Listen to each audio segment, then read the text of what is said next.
It's Josh Johnson in 3D! Ooh, I'm in 3D. Good popcorn. Everybody's so mad at Timothée Chalamet. This is, wow. This is very mad. Okay, in case you didn't see it, woof. Okay, so in case you didn't see it, he was talking to Matthew McConaughey, right? And they were surrounded. It was like a CNN variety thing, and they were all together in this room where a bunch of, I guess, like aspiring actors were surrounding them. The setup felt awkward, but basically Timothée Chalamet said, at some point, he was talking about film, and he was like, I don't want to be working in ballet or opera or one of these things where they're like, please keep this thing alive even though nobody cares about it anymore, right? And I didn't know so many people did ballet and opera because the way that they came for his life, his head, everything, wow. So I thought it would be fun to come to the Wheeler Opera House.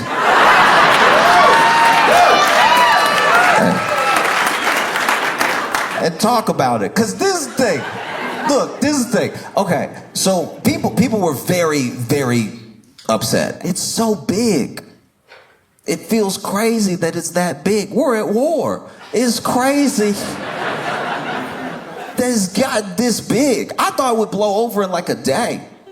You know, and no, people still out here making videos. People still out here talking about it.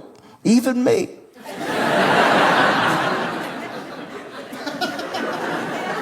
It got me too. Even the Met replied. The Met, you know, okay. I understand being upset at the idea, even the sentiment that like your art, the thing that you pour all of yourself into, is dying, right? I understand how it feels dismissive and offensive and everything. I'm not coming at anybody who had a response. I'm just saying like the Met replied with a video. I understand he was being disrespectful. He was being disrespectful to two art forms that are like actually the cornerstone of where a lot of creativity has come from, right? I understand that. I do get that. The Met, okay, this would be like, okay, because I've you know, been out with friends or whatever, and someone will say something about how they don't care at all about basketball. They don't care. I don't know what the rules are. They get it in the hoop, I guess. I don't care, right? Barclays Center doesn't reply to that person to be like, actually, a lot of people like it. Yeah, like. But I understand why the Met did it, because here's the thing. If you are in any creative field right now that in any way is struggling, you know, what is usually money that we count as the struggle. More often than not, it's like this thing isn't making money, so it must be struggling. And I think that sometimes we do the same thing that I at least think Timothy was doing when he said that, which is we confuse like commerce with creativity. You know, we look at this exchange of artists giving us their work and us returning it with our attention, and we look at it in a way that I don't think is helpful to art at all. Just ask an artist. And what happens is, if you're not making a ton of money, you must not be good at art, is the idea. And if you make a bunch of money, you must be the best at art, which everyone knows is not true.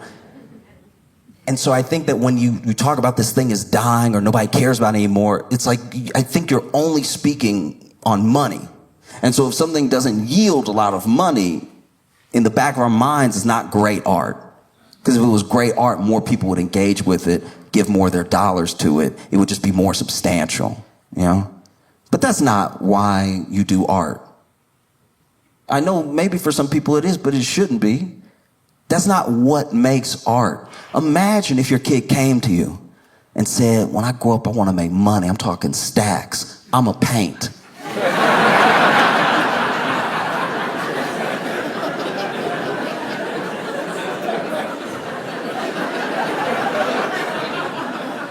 Oh, sweetie. I have terrible news for you about the art world.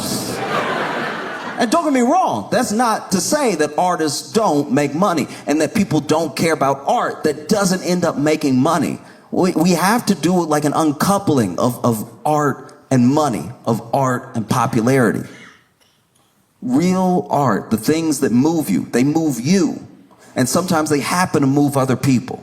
But whether they do or not, that shouldn't determine whether we count them as art. You see a painting and you're moved, that's art to you. You hear a song and you're moved, that's art to you. It shouldn't matter how many streams it has. It shouldn't matter if the person that made it is on the charts. The song moved you.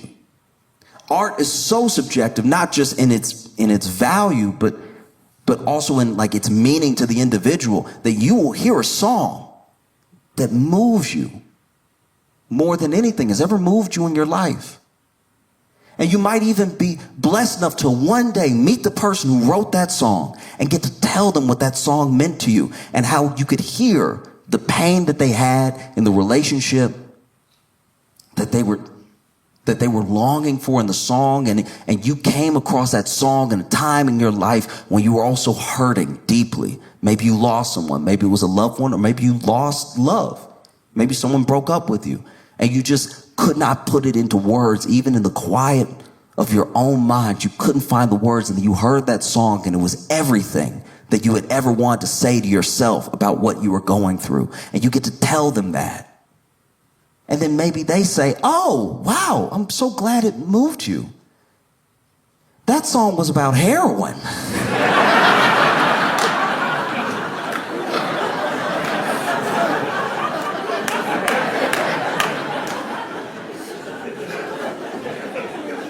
Because that's part of art. Part of art is making it and then letting it go, letting it be whatever it is to other people. You know, you spend a lot of time, especially when you begin as an artist, making bad art. Now, this bad art, maybe it's bad because it's not well communicated. Maybe it's bad, some would say, because it's not making any money and no one knows who you are yet. Or maybe it's just bad in your own opinion based on the skills that you build off the skills you didn't have when you first did the art. Right? So it takes a long time. And then to have your art recognized is a tremendously powerful thing. To get an award for your art means so much, because as artists, no matter what you do, I don't know if you act, if you write, whether it's poetry, novels, whatever you do, whatever artistic thing it is that you do, you are on your own in this endeavor. Even when you're with a group, your contribution comes from you. You are on your own as you do it. And because you're on your own, you're just sometimes what feels like floating in a void. Is this good? Is this worth it? Should I share it? All these things that eat away at your artistic endeavor. An award sometimes is the validation that you need to keep going, and it shouldn't be, but sometimes it is. It's nice when someone or a group of people or everybody is like, wow, that's art. You killed it. And maybe that's why Timothée Chalamet wants an Oscar so bad. Because he's clearly killing it. He's been in a lot of blockbusters. He's known as a great actor. But this thing, the pinnacle, he hasn't reached it yet. And so he's been on a marketing campaign for a movie that he did. It feels like the campaign has been going on longer than the movie was out. Do you know what I mean? Like, I feel like I've seen more interviews for it than longer than it was, but you get it. And I'll even say this. I don't know if this is going to come off however it comes off, but I personally view Timothée Chalamet as someone who promotes his movie like his character from the movie. Do you know what I mean? So when he was like sweet and sensitive and quiet, that's how he promoted the movie. You see in interviews where he was like, I'm just happy to be working with it. I just, it's like the artist. It's like, what did you say? No, we should really just it doesn't matter what I said. You know what I mean? Like, we should really just listen to more women speak. That's like what.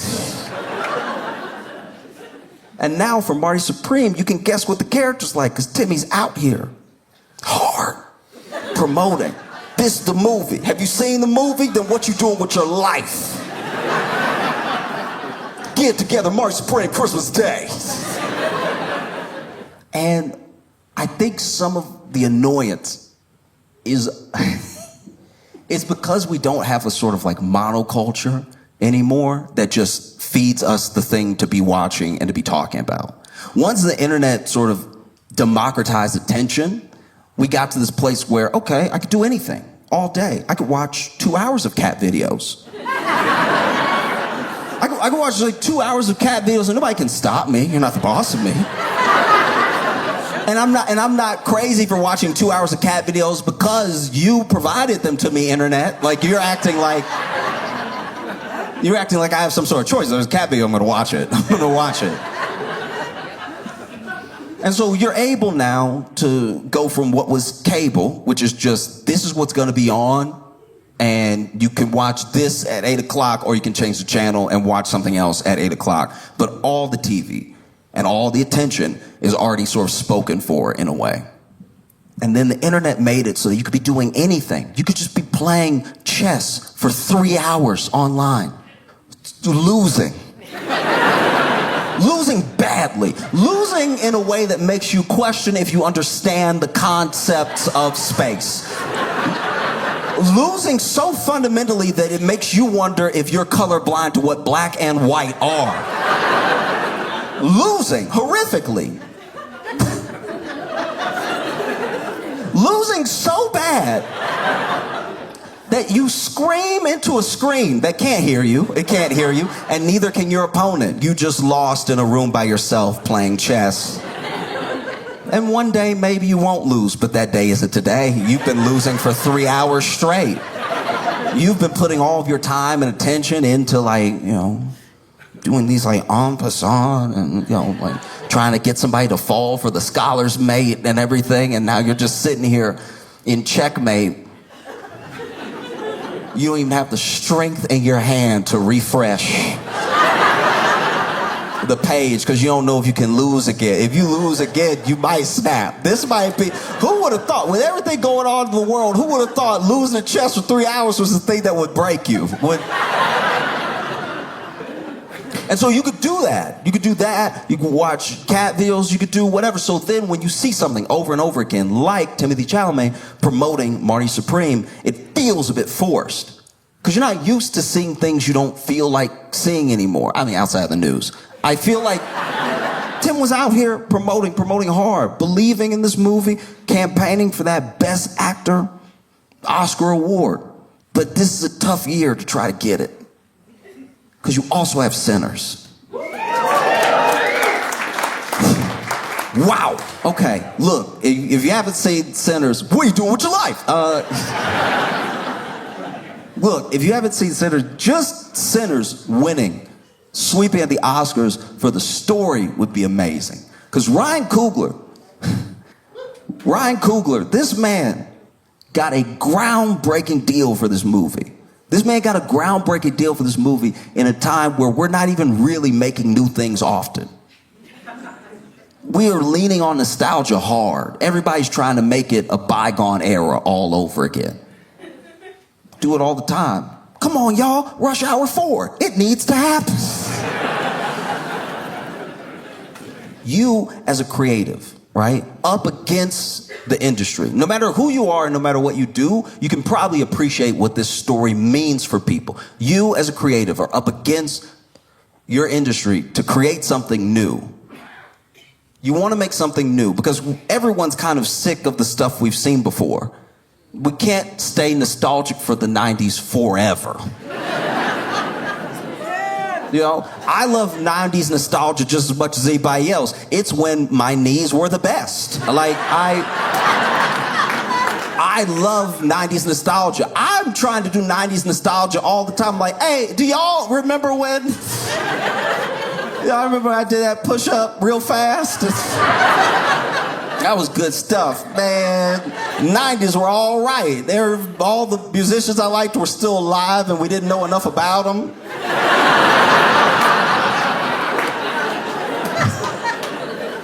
You know what I mean? 90s, wow, ooh. 90s, even into the 2000s. still pretty good. We didn't appreciate it back then. It was like we had just enough tech to feel like we were headed towards the future, but not enough that it was like rotting our brain. At most, you played like Centipede on your phone too much. But yeah, there's this thing that you sit down as a creative and you sit down opposite your industry, whatever the gatekeepers are, whatever the people with the big money, right? And you pitch to them. And they're used to being pitched to. But you pitch to them something where I still don't know to the moment I'm speaking how this ever happened. You pitch them a deal that if it works, and if everyone watches it work, could be the death of the old guard of your industry. It could be the death of the way that things are done. You know, he negotiated this incredible deal, like a generational wealth type of deal. You dream about these deals, and then you wake up, and then, you know, you realize you're not on your break anymore. You're actually 5 minutes late for your shifts. And you clock back in, and your boss is breathing down your neck, but you're like, one day I'll be able to make just art. One day. These are the type of dreams you dream about when you dream about a deal like this.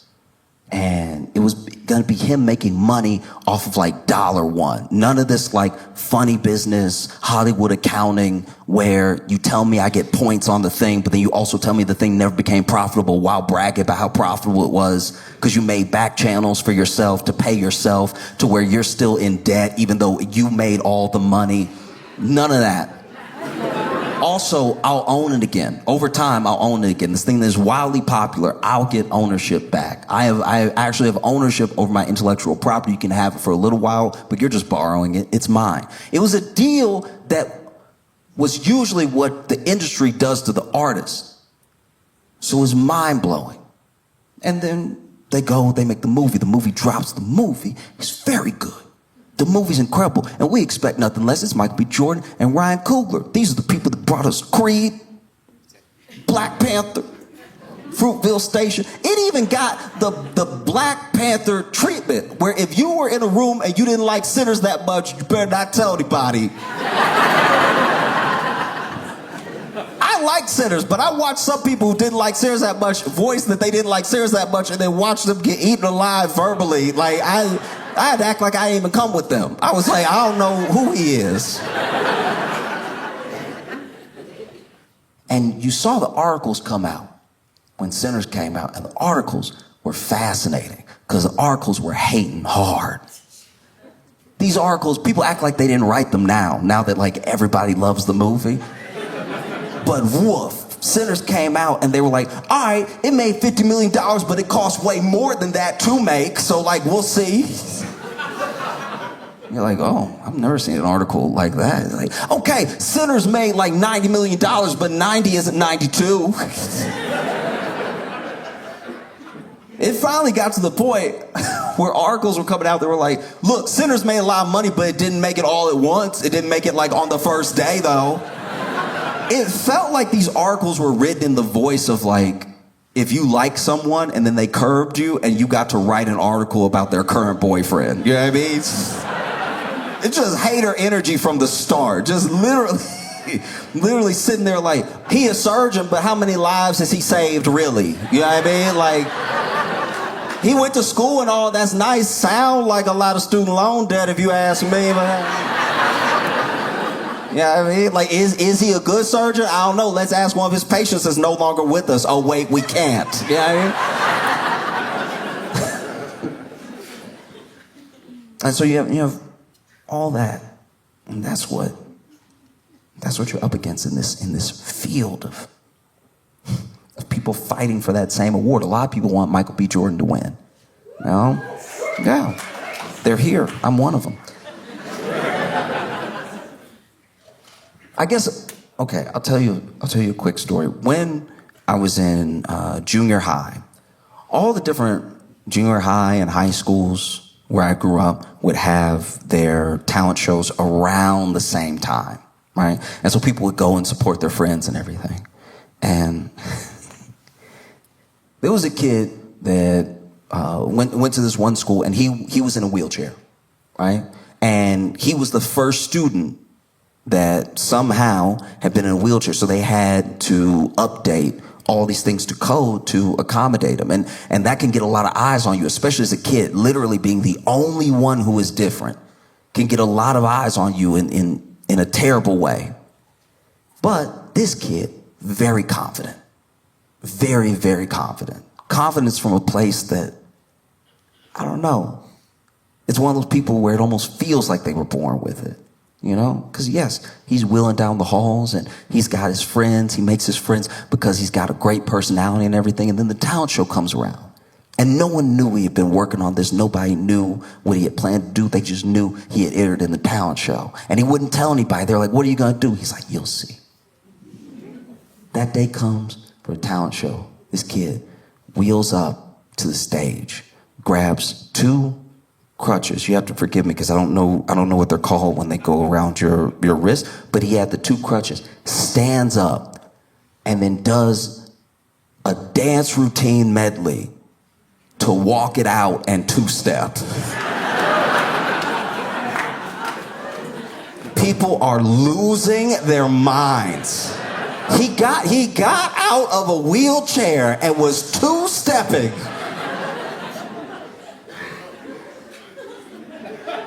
People were losing it, crushed it. Walks back over to his wheelchair, sits back down, even wheels out cool, just goes backwards off the ramp. I can't imagine having to follow him. Apparently the kid that went after him did tap dance, and it was not as well received.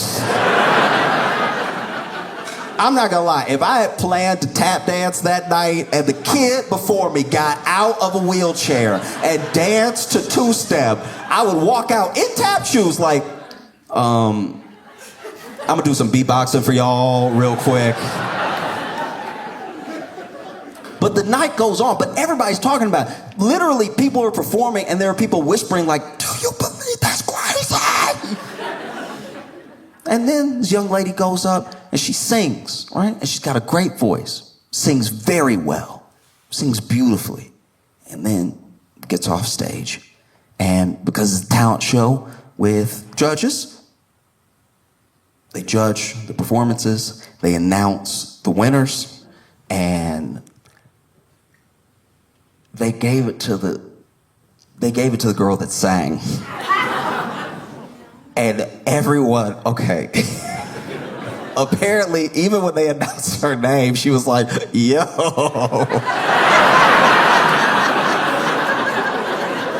The audience didn't see it, but backstage they announced her name, and she was telling us, like, hey, no. So I think about that, because, like, what if Timothée Chalamet wins?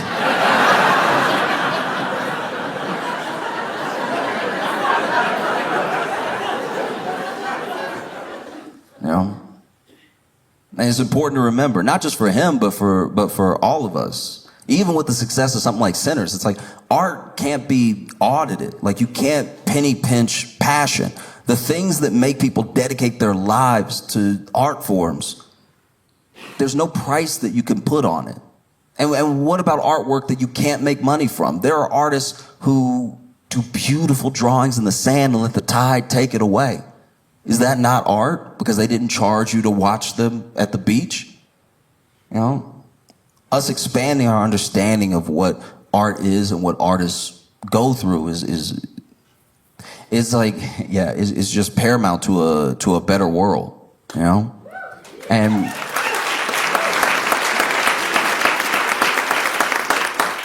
you know, in Sinners, they have that song, I Lied to You. Incredible song. Incredibly visually, everything that's happening in the movie. And apparently they're going to have I Lied to You performed at the Oscars. And Misty Copeland, the first African-American principal ballerina, is going to be dancing.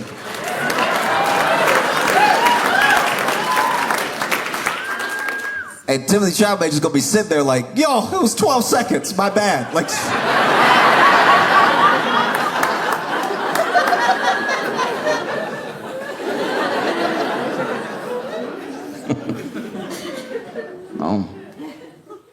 but he's not the only person having a rough week.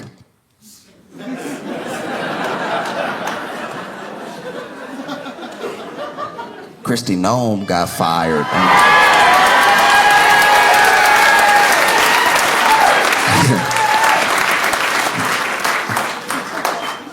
Kristi Noem, It's just such a funny firing to me. It's like, you did all that and got fired. It's crazy. You know what I mean? Like, imagine basically being a Nazi and still getting fired. That's like somebody snitching and still going to jail. It's just like, what was it for? I don't know, man. What's Kristi gonna do? Can't work at Homeland Security? Can't work at an animal shelter? Like, her job prospects are dwindling in real time. Man.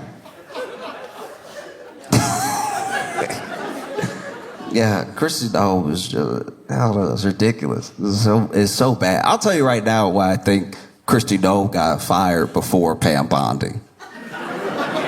Because at least with Pam Bondi, there are people who see what's happening. They see like the release / not release, or the covering up / exposing, or the attack on, or like distraction from the Epstein files as like her. Like a lot of this they see as her fault, right? They don't see it as Trump.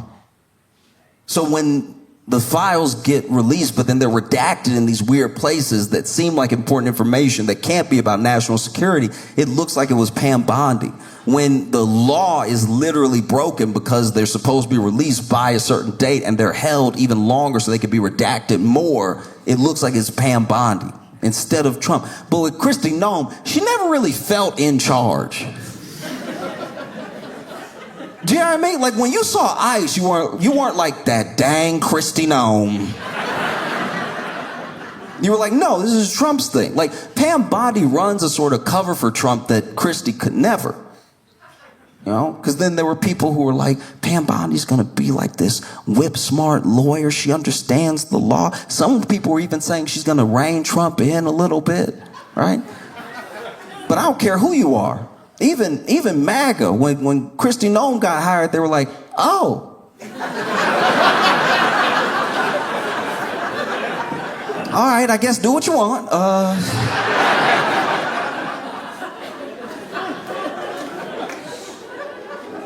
I mean, we know she a killer, so I guess that's something, I suppose. Oh, Kristi Noem mismanaged so much money, spent hundreds of millions of dollars on ads for ICE. Went to marketing consultants and tried to help her be like the face of ICE, face of Homeland Security and everything. Just mismanaged all these funds. They even asked her if she had an affair on the job with Corey Lewandowski. And she was like, this sort of line of question is absolutely ridiculous. I can't even believe that the Senate would stoop to this sort. And then they were like, you're not saying no.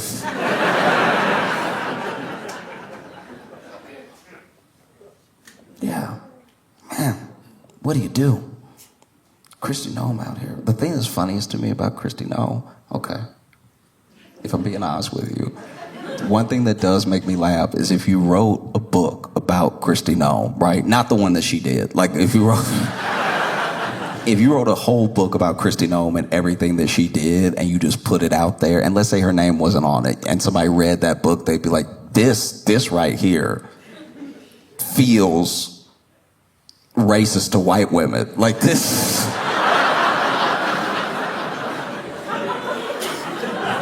Some of this doesn't even seem true. White women love puppies. They never murder one.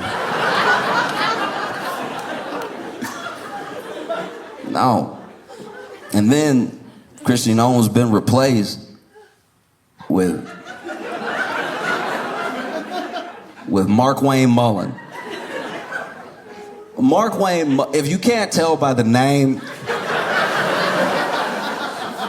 Markwayne Mullin is about as equipped as Kristi Noem. I love the name Markwayne Mullin because Markwayne,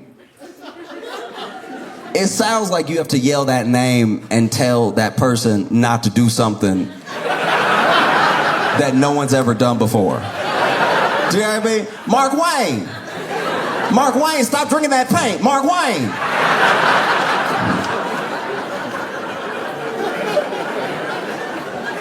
Markwayne, quit it. Markwayne, stop smudging the glass with your penis. Markwayne.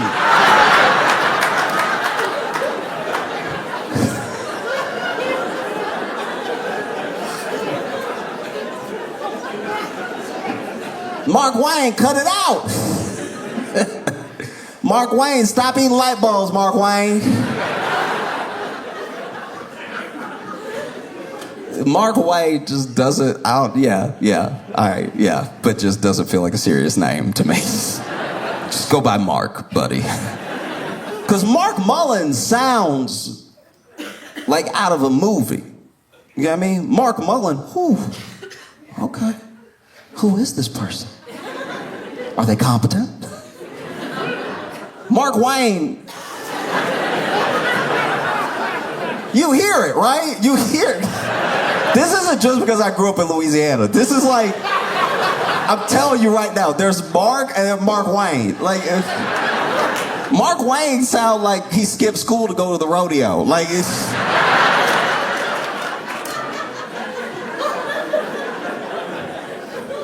And he's an interesting guy because he's been tapped. He's not really better than Kristi Noem in any regard. And he tried to have a fight in Congress with a guy who was testifying. A lot of people forgot about this video. He challenged this dude to a fight in real time. They like were getting into it, exchanging words. He's like, well, we can handle it right now. Bernie Sanders had to be like, you sit down. You're a senator, sit down.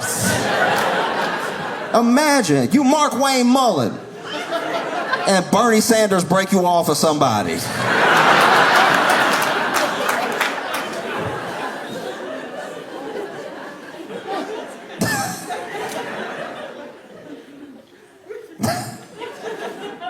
Yeah. Even Trump not having a good last couple months at all. This is very bad. It's very, like, no one seems to want to admit how bad it is. This is very bad. This is genuinely, like I hope you can understand objectively. This is serious and it's horrible. Look at his neck. That's crazy. I don't know what happened. I saw that. I was like, oh. I'm trying to have my snacks. You can't just sneak up on me with that picture. That's not fair at all. If you haven't seen Trump's neck, it looked like somebody ran it right over. This is crazy. This man, first his hands. Looked like he got like Smurf knuckles on his hands. And then just certain parts of his neck look sunburnt, but like deeper than that. It's very weird. You saw it over the collar. He's also been getting more screenings than like other presidents. You know, he's like getting a lot of screenings just to say he's healthy. Whenever I go to the doctor and he says that I'm healthy, I don't see that dude again for a while. That's not a good sign either, to have a doctor check in every 2 months, be like, oh, healthy? Yep. Oh, healthy. Not at all. This man, wow. He bad off. He looked like the flag. He genuinely red, white, and blue. Like this dude is melting or something. I'm scared he got something new. You know what I mean? Like this. I've never seen. I understand, like, age could do stuff to you. I get that, but like, he is like an older man now. He's undeniably old. And remember when old was like a big deal? Remember when old was like disqualifying from being president? Not that long ago. I don't care who you are. We all owe Biden an apology. Because he was like old but quiet. Do you know what I mean? He was old in a way that was like, he told the story too low. You didn't know what he was saying, and when he was telling the story, it was like each part of the story was from a different decade.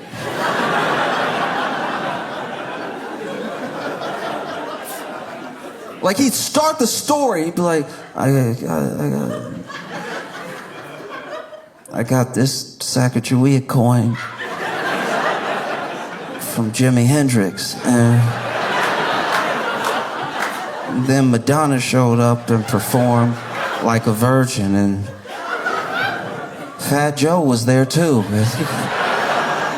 And he did Lean Back. It was all on the Amtrak train that they just finished in Delaware. It's like,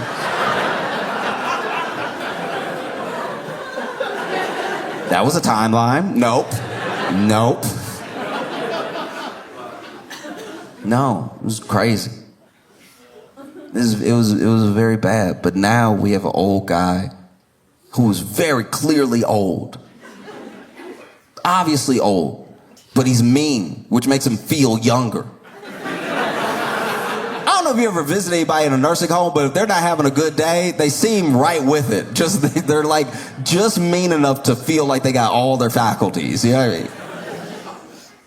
Biden was old in that way that was like, well, uh-oh. Is he gonna make it?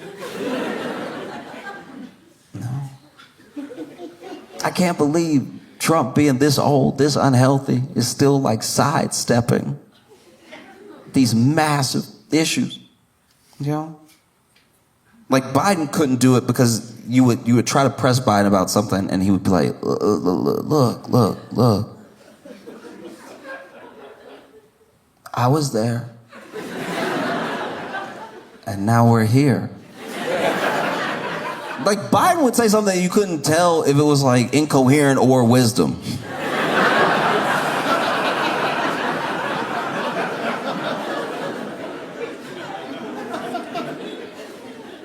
Trump is over here.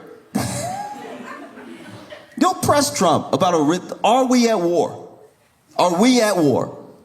Are we doing a war? And Trump will be, instead of just answering the question, are we at war? You start a war without the approval of Congress. You start a war. And Trump will be like, well, you're ugly. Like, you are ugly, though.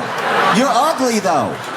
Are we not going to address that you're ugly, though? Like, we're just going to all sit here like you're not being ugly right now?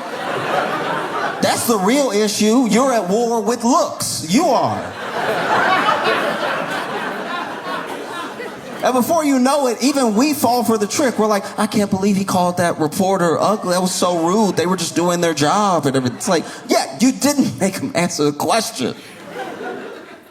But he's very old. We gotta have to accept the fact that our president is not equipped, very old. He has diapers.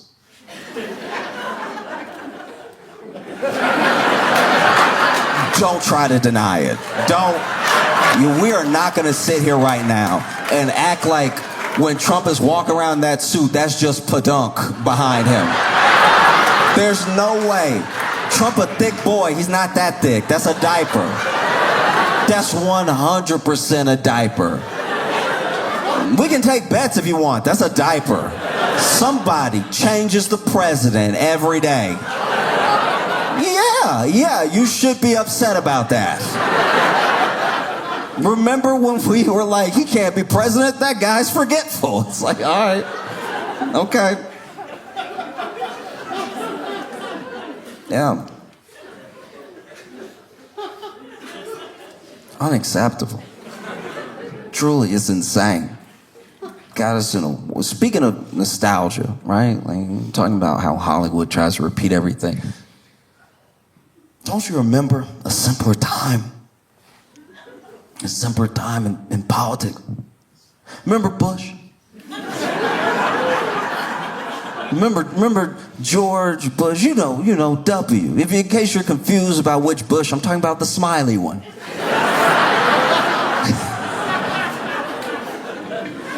You remember Bush? Remember that dude got us in a war, then choked on a pretzel. A lot of people forgot or didn't know this man choked on a pretzel soon after the war in Afghanistan started, and they had to Heimlich him. He was he about to go as president, choked on a pretzel. Secret Service had to save him from his tiny throat.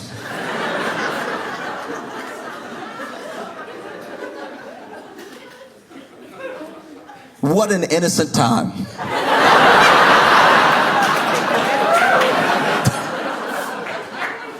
And he just keeps like bringing people in who are out of their minds.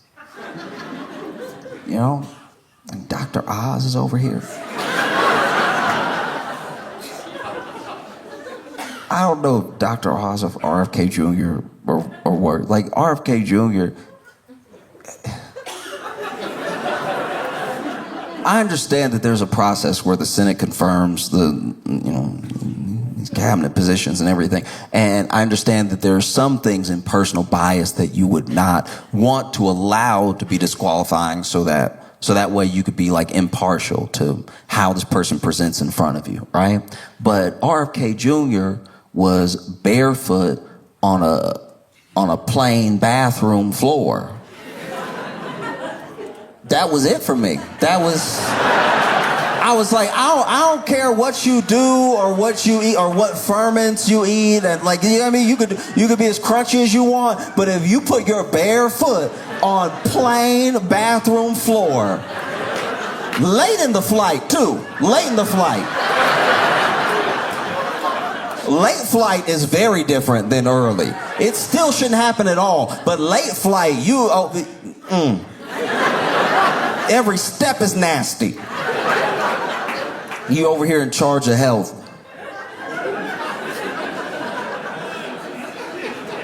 That is infuriating.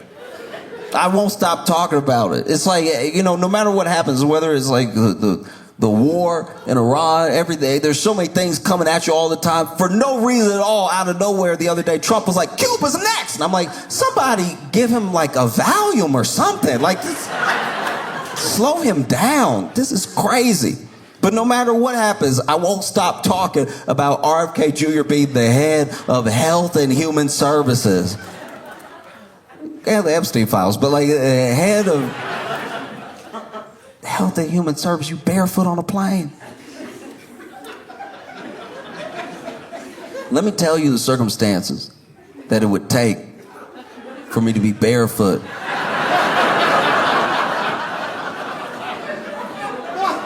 on a bathroom plane floor.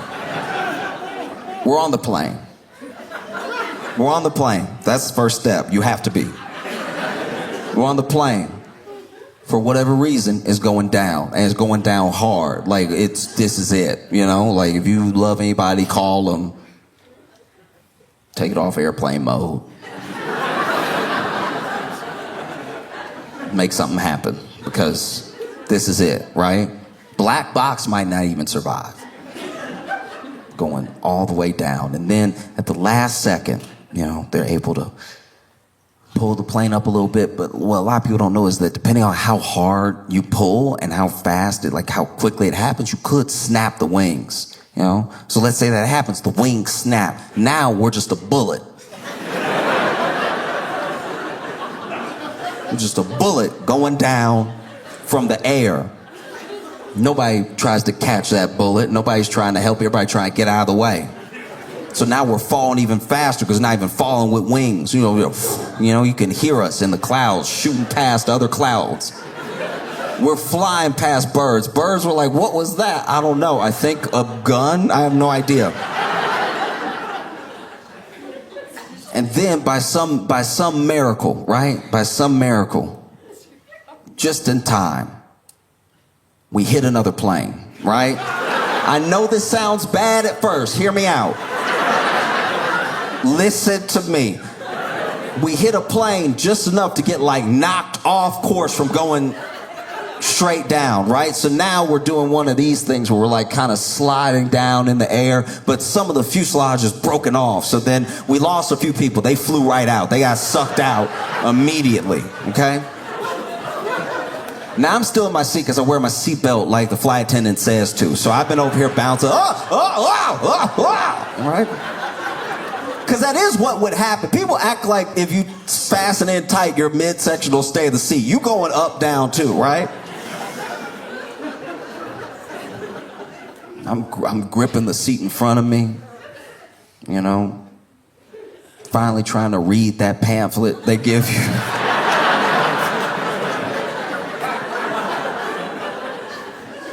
to read the pamphlet sometimes because I fly a lot, so you would think I know, and they still tell you to read it even if you fly a lot because maybe they updated it and have a plan for like if you're actually going down. Because the thing they tell you to do is just like, all right, don't pay attention to that, you're gonna die. Like that, like in the pamphlet, they're like, yeah, go ahead and tuck your head, and he's like, is that so your neck breaks faster? I have no idea why that's a good idea. That doesn't make any sense to me at all. Has that ever saved anybody where they're like, oh, thank goodness I put my knees in my chest as the plane fell out of the sky. Whew.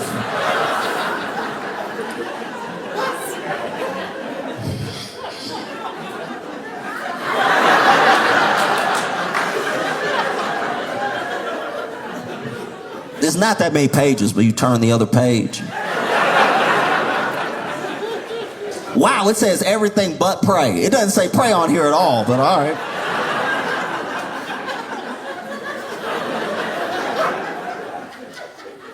And then we hit the ground, we snap off into another piece, right? And so now we're still flying through this field. Let's say we found like a nice grassy patch, like some prairie, sliding through, and pieces of the plane are flying off. You know, there's other seats flying past my head. Whoa, whoa, whoa. You know. And then we're spinning and everything, and it's not advised. I shouldn't do it. I'm surprised I'm still alive, but I take off my seatbelt because I have a bad feeling about my seat. I think it's about to snap off too. And what do you know? I'm right. Just like in a James Bond film, as soon as I stand up, that seat fly out of the plane. And now I'm running, right? Running towards the cockpit. I'm running towards the cockpit, pieces of the plane flying back out of the plane and everything. And just as I'm almost at the cockpit, because it just seems safer to get to where the stuff won't fly and hit me. Just as I get there, I see a piece of metal. Maybe it's the jump seat of one of the flight attendants or something. I jump up, real action movie style. I jump up, and the metal on that jump seat cuts the bottom out of both of my shoes.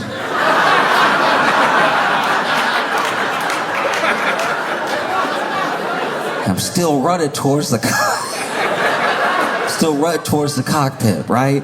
And then the door is locked, because of course it is. Of course the door to the cockpit is locked. Why did I think I could just get in there like that? But the thing that's right next to the cockpit door is the bathroom. Things can't fly at me if I'm in a safe room. So then I walk in the bathroom and I shut the door. I do the pull, the lights come on. They still work somehow.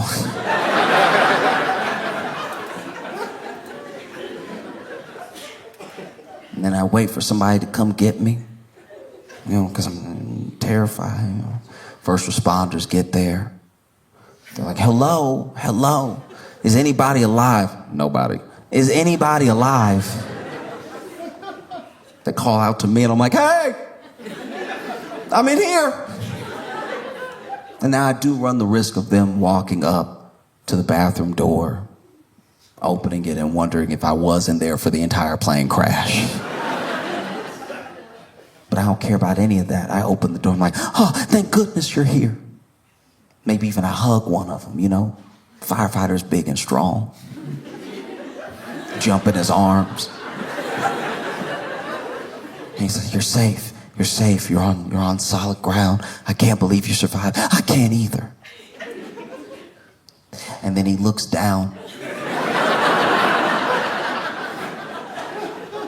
at my feet and he sees that I was in the airplane bathroom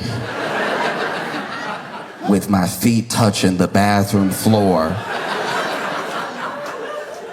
And then he justly kills me.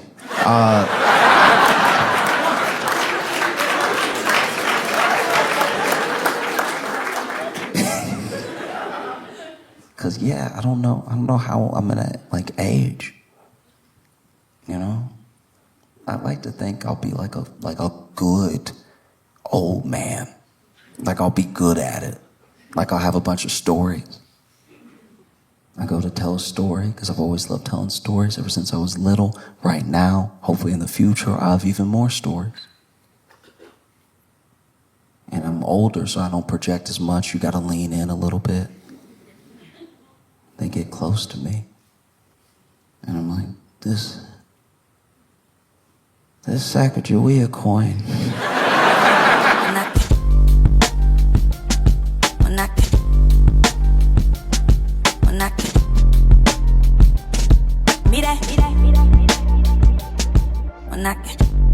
Give it up for Josh Johnson!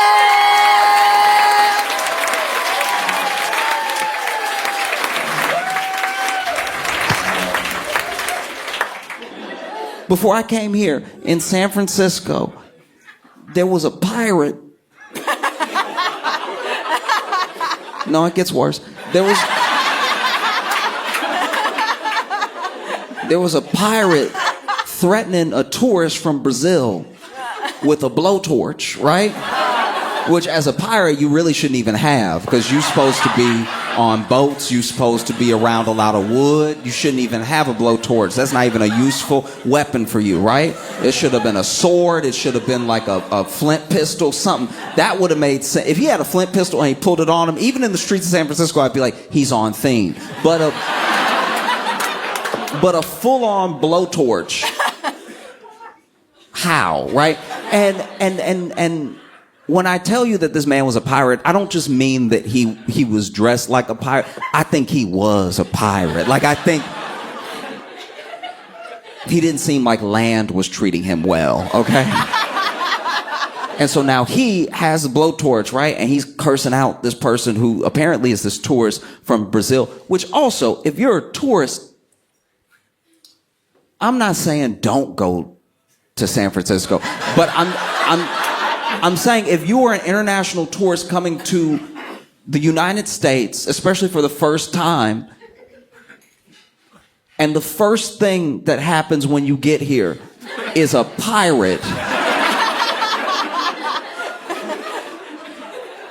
a pirate roll up on you with a blowtorch, which in any language is confusing, by the way. Like, you don't need to be speaking English to understand that this is a wild scenario that's happening right now, right?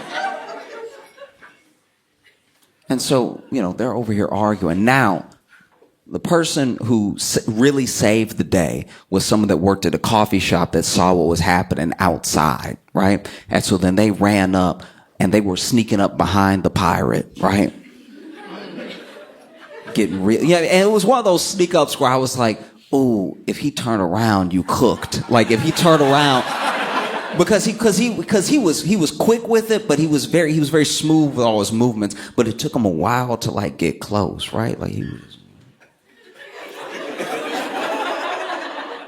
You know what it looked like to me? Okay, like when you go to the zoo and something went wrong, and so then one of the zookeepers like trying to get them back in the cage. Or they trying to like let them know that kid in front of you, that's not food, but they getting close real slow. Like, they're just like, okay, buddy, all right. It's because you know what it is? You can tell the level of danger somebody knows they're in as they approach it by the hip movement. Because he wasn't just walking up like he really like was pivoting as he was getting in. He was like, all right. Okay, all right. It feels like if you use hips only to move forward, nobody will hear you. It's like almost a universal thing when people try to sneak up, That's why you don't see, you like, that's not how your grandparents sneak up or whatever. Because if they tried it, like if your grandma tried to sneak up behind you real good and everything, you just be hearing.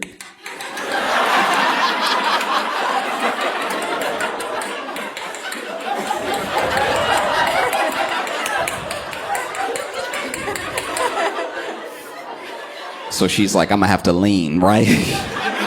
But anyway, this dude is like sneaking up behind him, getting real close, and in an instant, snatches the blowtorch and runs off, right? So now we've sort of neutralized the main threat. But the pirate was like, you think I need that blowtorch? I'm a pirate in San Francisco. On the streets in 2024, I don't need weapons. My presence alone is a threat. And so then somebody's filming the whole thing, which normally I'm like, why do people do this? Why do people film instead of help? You know what I mean? Like, why do people just from afar and then they're filming and this is another person who could have been helping that because that guy's sneaking up by himself. He's just, you know what I mean? But then as someone who watches all the videos, I do get it. Like, I do. You want to criticize it, but if it wasn't for this guy filming, I wouldn't know this was happening. This didn't make the news. It's just regular San Francisco 5 p.m., right? So then, you know, sneaking up, snatches the blowtorch, runs off, right? Now, as he's running off, now this was almost cinematic. You couldn't have planned this better. Because as the coffee shop worker who was running off with the blowtorch passes the camera, like right as his head past the camera, you see that the pirate had already started punching, right? So it was just boom like that, right? Now this guy tries to roll with it, and he had good form, especially for a tourist that is being approached by a pirate. I would have just been hit. I would have just been like I don't think I would have moved. Like, this dude really rolled with the punch. Now this is when the two nudists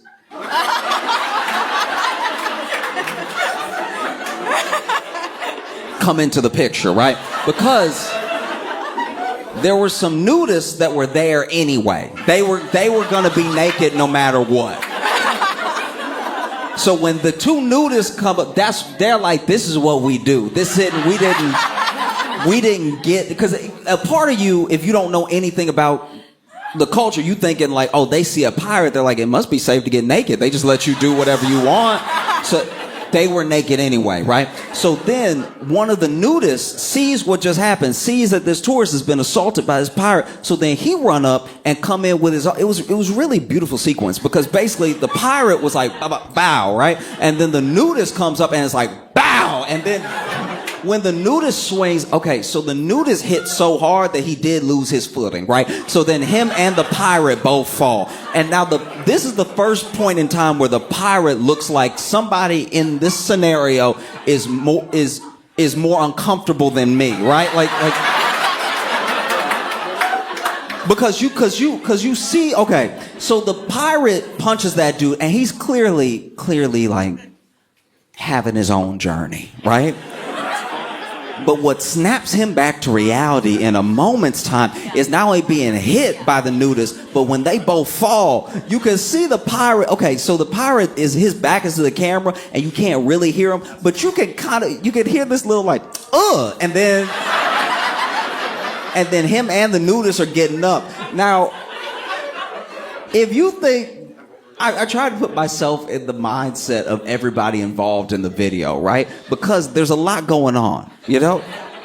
We already got this hero who snatched the blowtorch. Now, this person, we don't know how long they've lived in San Francisco. We don't know how long they worked at the coffee shop. We don't know how long they've known this pirate, right? But the way they sprung into action, you could tell it was like, I have to do something, right? They took it upon themselves. Now, as the tourist, I've already mentioned, you being accosted by this pirate, that's weird enough to make a person freeze, right? But for a second, I want all of us to put ourselves in the mind of the pirate, all right? Because the pirate, we don't know exactly what was going through this individual's mind, but we know it was something to do with maybe this tourist, maybe he thinks this tourist stole some of his booty, maybe he thinks maybe the tourist is standing on the X that he's trying to dig right now. We don't know what's going through his mind, okay? All we know is that he feels emboldened enough and passionate enough to start swinging. And as soon as he starts swinging, he gets a right cross from out of nowhere. He doesn't know anybody else is in this situation with him except this guy. And so then he gets his right cross, so he fall, and the person that hit him also fall. And then when he looks forward, he sees a naked man.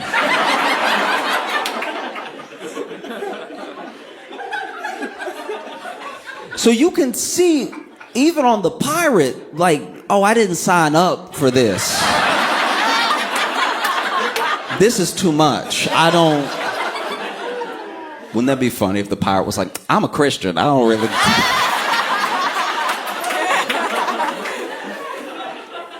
But the pirate is also like, like getting up and everything. Now, the nudist was fast. So the nudist got up before the pirate really knew what happened, because you could tell the pirate calibrating. Like, when did he get naked? Was he always naked behind me? You could tell the pirate got other stuff on his mind. So he tried to get up, but he's also like, when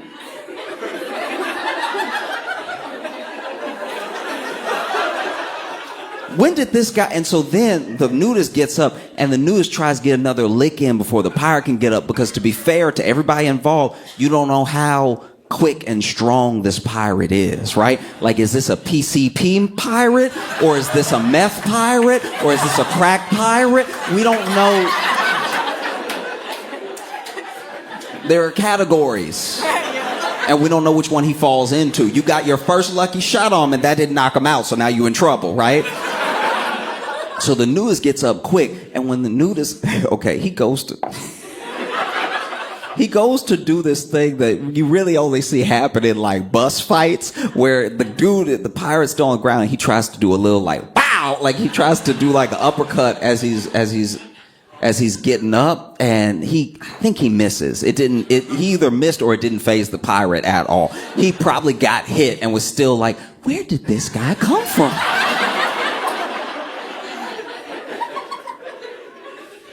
Because also the nudists were white. And so it's on top of seeing a naked man, you just seeing, like, you seeing shades of pink coming at you. Because you got to remember, this nudist ready to fight. So you're not in a regular fight with another dude. Like, also, by the way, I'm pretty sure if I remember the video correctly, the tourist has not left, but he has taken...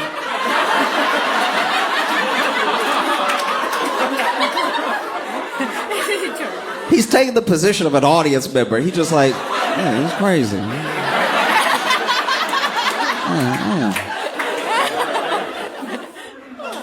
And so then the pirate tries to get that extra lick in, and I think he missed and everything. And then the pirate... They have a couple more little scuffles, because you can tell that the pirate trying to, like, fight, but he's not trying to get too close. Which is, look, as far as a tactic, because there's a lot that people don't know about martial arts. There's a lot people don't know about self-defense. And it didn't occur to me until I saw that video that man to man, for real, like, if you ever in a fight and you don't really want to fight, and you know your opponent doesn't have a gun, right? It's just man on man fisticuffs, right? It would help to get naked. I think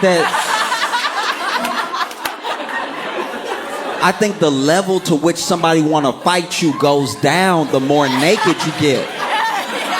You know what I mean? Like if we have, like, you bigger than me, if we have problems right now and you coming at me, but I'm just, like, that switches things up for you. Because now you like, what am I going to punch? Like, am I going to... Because even if you win and you don't really want to, even if you punching, you just don't really want the risk of touching balls like that. Like, if you, because let's say we going head body, but then I go high and you go low, and now all of a sudden my whole knuckles get grazed. But you see, y'all groaning, but I'm right. You don't want to fight now. Next time somebody try you in the street, fellas, just start. Because dudes already take their shirt off. The problem is they not stopping. That's the problem. They not stopping the whole fight by just taking the rest off. Because the shirt is like, you're not going to be that encumbered by the shirt, right? Might as well drop the pants. Yeah. Even take the shoes off. Really confuse them, right? And so you can tell that the pirate really doesn't want to, like, fully get in there. And so the whole thing starts to just fall apart. And the whole time I was thinking like, wow. I was trying, once again, put myself in the mindset of everybody involved. Like we went through what the tourist must have been thinking, what the pirate must have been thinking. Even the nudist.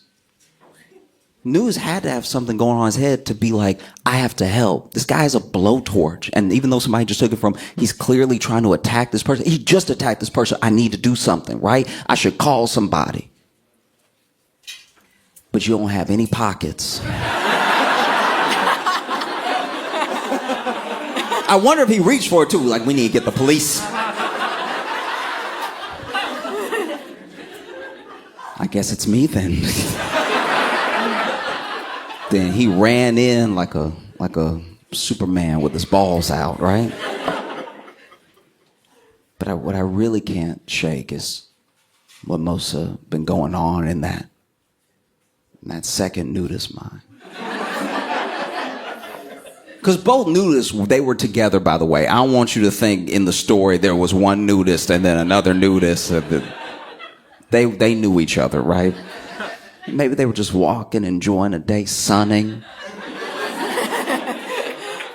And then they see all this yelling going on. What was that? What could be happening? And then they see this guy has a blowtorch to his side. They're like, oh, I hope he doesn't intend to use it. And then, they see this guy strike, and then, first nudist just jumps in, starts swinging.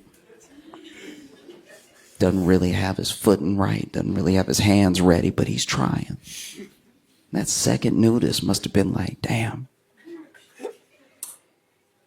I think they got it. Like, I think they good, what I mean? I do like how, I'm not saying they waited in a way that, I don't mean this person was being courageous for stepping in, but I do understand the self-preservation that takes place where you wait to jump in till that blowtorch is gone, because I'm naked. That blowtorch might burn that tourist, but it would change my life.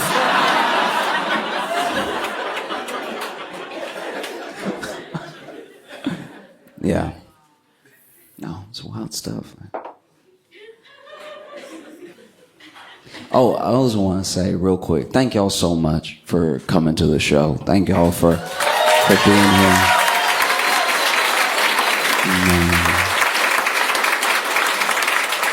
Thank you for an amazing weekend and everything. I don't know,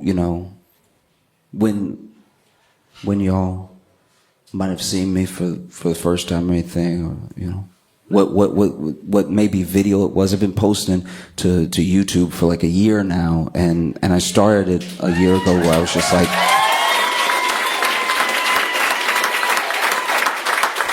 just sharing like my thoughts on things, sharing my jokes, feelings on stuff, and I appreciate it because it really, I don't know, that was the thing that really turned everything around, and I got to, in some ways, like meet you, and now I'm getting to meet you for real, and I appreciate this opportunity because it's like, I don't know when you may have seen your first video, or if you even know who I am. You might be like, she brought me. Like,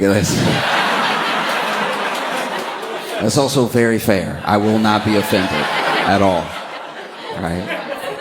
But I appreciate you, for real. I appreciate you taking a chance on me and coming here to have a good time and letting me talk to you and everything. I've done lots of shows that were not. I've done shows where they didn't know I was coming, right? I've done shows where they booked me to do the show, and then I show up, and they're like, "Oh, we also gonna play the Blackhawks game behind you." And I'm like, "Oh, does anybody want a show?" He's like, "No, it's a surprise." Don't surprise. So I've definitely done shows that were, on the rough side because people weren't there to hear what I was gonna say, and I get it. I do get it. That's why I don't take anything lightly, that I get to be here in front of you. And everything that I say, I'm not always going to be perfect, but I try to be thoughtful about what I'm saying, And I think sometimes when you bring something up Because you do comedy, people think whatever you bring up, you're making light of to trash it, or you're making. That's why sometimes people get uncomfortable when you talk about anything and you're a comic. They're like, oh, this person's gonna be shitty, right? They're gonna be shitty about a thing that I care about. And just because I'm talking about something doesn't mean I'm belittling it, right? Like there's a lot of stuff that I take very seriously, but I still feel like I need to talk about because conversation is important, you know? And oh, thank you. I appreciate it. Thanks. We'll see. It's been a scary day. You know? It has. It's like, I hope you're not finding out from me.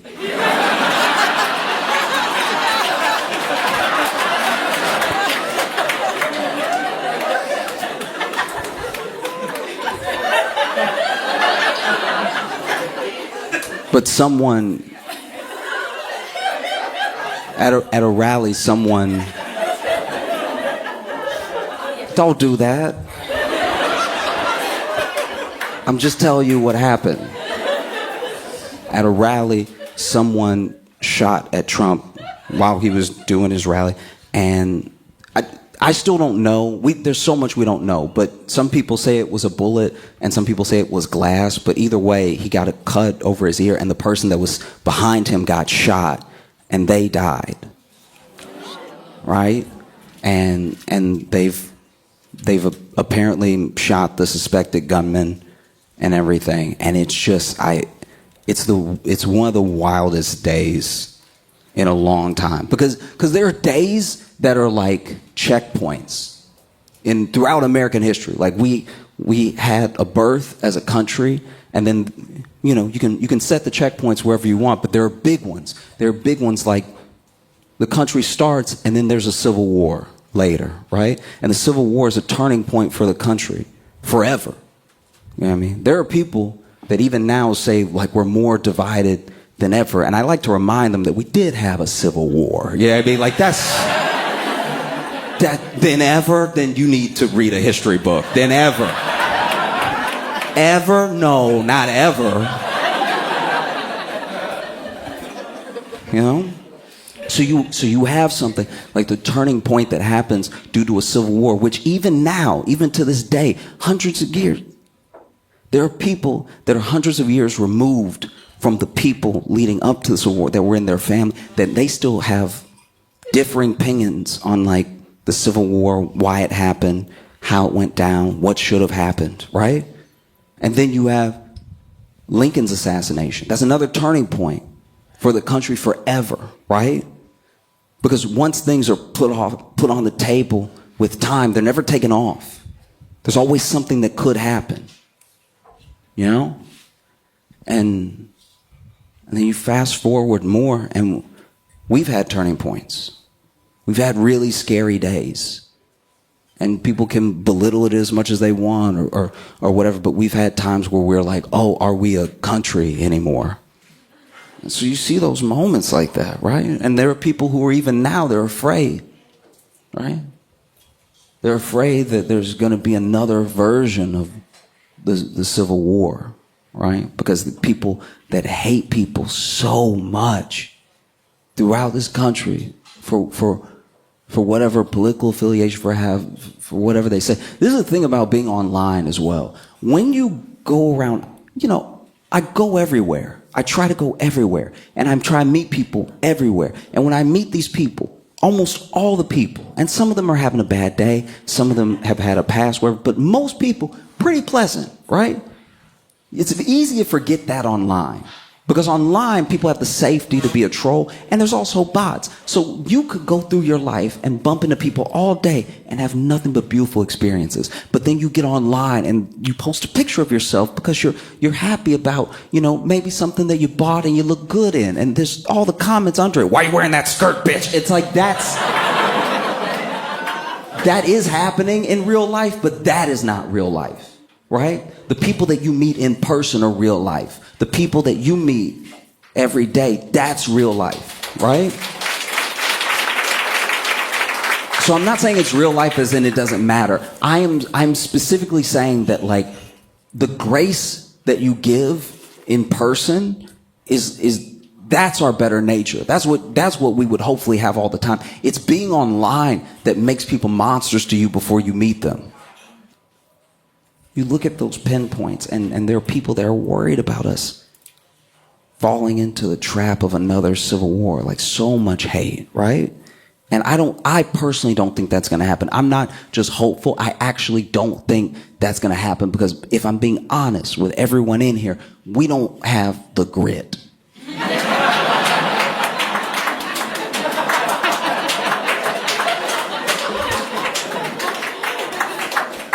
I'm not saying that there aren't people with guns. I'm not saying that people have murderous intentions for their fellow Americans. I'm saying that as a country, it's we would get tired too fast. We would. Like, it would be day 8, and there'd be people in America wake up on whatever side you on being like, again?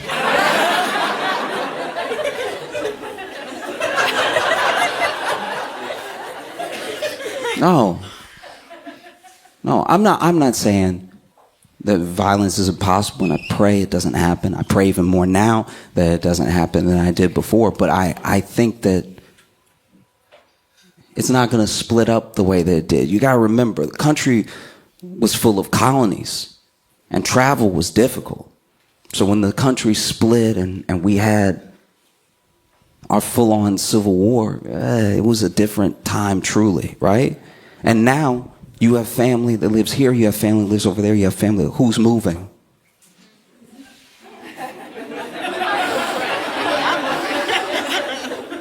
Because we're too interconnected now in a way that I think is good, in a way that actually forms a union, right? We're quilted together now.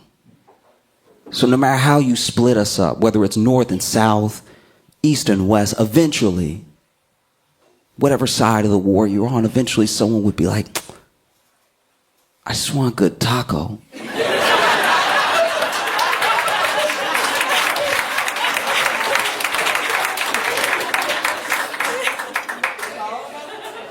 You know, I believe what I believe in, whatever, but I cannot have another bagel. I am stopped up.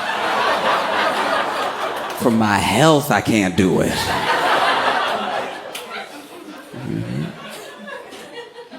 And we don't know anything yet. Like, we really don't. Everyone's talking, right? It just happened. So everybody is talking, you know? It happened like 6 hours ago, and everybody's talking, everybody's speculating. There's already the conspiracy theories. There's already like some vitriol started. There's already, we don't know, and we can't act like we know just because we feel a lot, right? Because this is the other thing. You talk about pinpoints in time. You talk about checkpoints.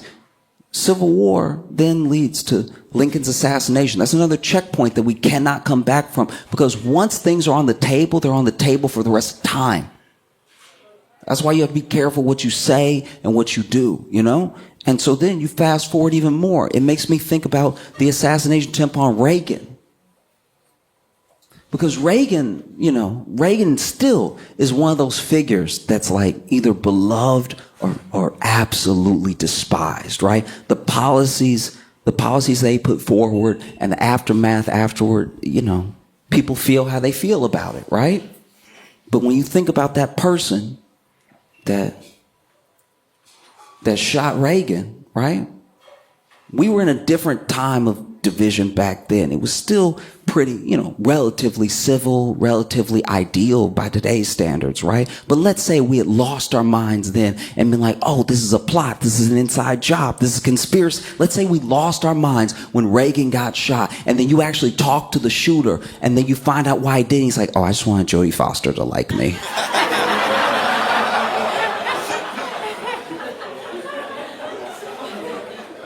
Imagine that, though. Imagine if we had lost our minds. Imagine if we had had some sort of civil war, some sort of backlash, some sort of retribution over here, all for somebody who's like, did Jodie Foster see it, or just trying to find out what Jodie doing? That's my thing. That's my sincere hope, right? I'm hopeful, and I hope you know that I pray for all of you. I pray for all of us, like I do. And even if you don't subscribe to whatever metaphysical subscription you hold, right?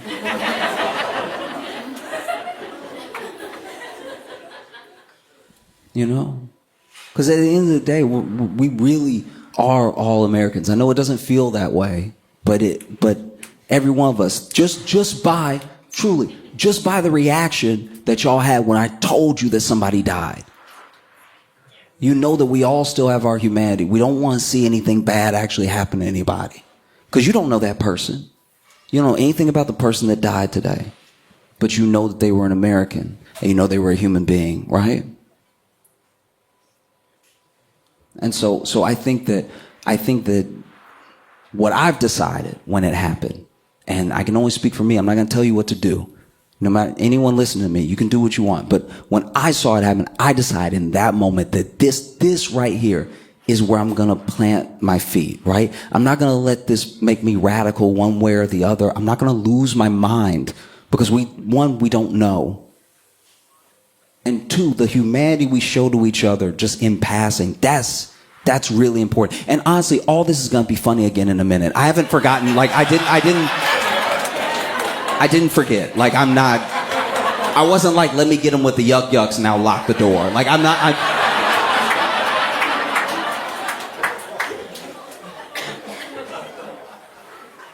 just hope, like my sincere hope is that this can be the thing that like scares us straight. You know what I mean? Like this can be the thing. It's like, oh, actually, you know what? I don't actually want any violence. I don't want anything bad to happen. You know what I mean? Because they're snowballs, right? So I just, you know, I think about that, and I think about, if you're not familiar with the show Scared Straight, basically what they do is they take kids, right? Then kids who are pretty bad, right? They're like bad kids, and then and the kids are very hard to root for, because by the beginning of the episode, they're always like, I punched my grandma in her face, right? And then they take them to jail, and they spend a weekend at jail, because it really just takes a weekend. They spend a weekend at jail with the inmates, and then they try to do what they do at home with the inmates. Like, I punched my grandma in the face, and then one of the inmates is like, kiss me. And it's just,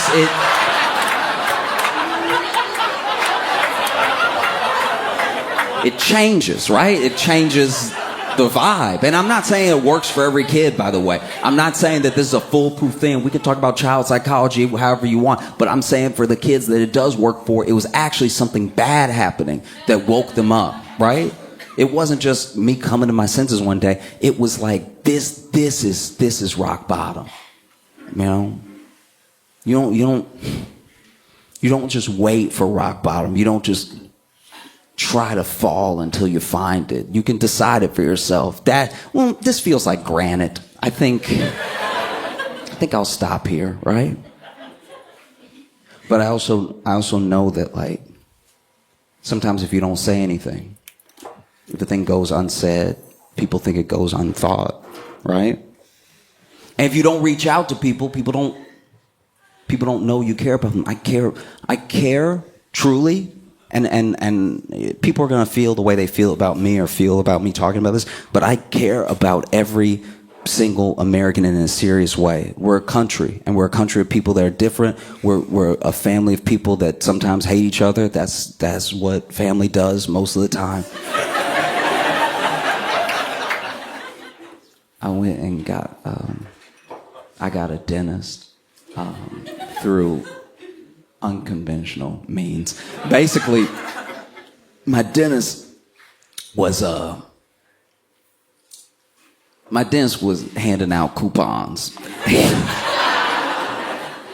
You know the little door knocker coupons that they put on the doorknob? Okay, so my dentist had been putting those on the doors in my neighborhood, and so I came home one day and I grabbed it and came inside. It was that and 2 pizza coupons. And And I was reading it. I really don't even remember what the deals were, but this is when everybody was trying to make everything a coupon, like in 2013, 14, when everybody was like Groupon was big and all this stuff like that. Like, you know, I don't remember what the deals were, but it was like 2 teeth, get 1 free. Whatever it was, I don't remember. All I remember is there was a teeth cleaning on there. And so I was like, oh, okay, I'm going to go get my teeth cleaned at my new dentist, you know, because if this dentist has coupons, this is the dentist for me. I have no money. And I didn't have like dental or anything, so I was like, I need any break I can get. Now, I went there, and the dental assistant was very professional. She was very good, you know. And that's my thing, is that any professional of any type, you want them to be confident in their competence, right? Like you want that's why you lean on them, because they look like they know what they're doing, and they have the confidence somebody that knows what they're doing. So you just leave it to them, right? If there's any point where you have to question that, it ruins the whole. Yeah, I mean, like I've been on the bus before where the bus driver looked lost.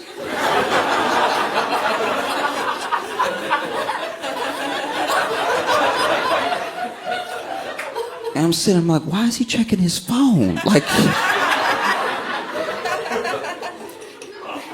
but I'm in this dentist office. The dental assistant is amazing, and she's, you know, very quick, and she's asking me the questions. They even do the x-ray of my teeth where they put the thing in their mouth. They're like, doo, doo, doo, doo. That's your teeth, right? Like, she did all that stuff. And then my dentist comes in. And my dentist, my new dentist, walks in. And he is very clearly missing a tooth.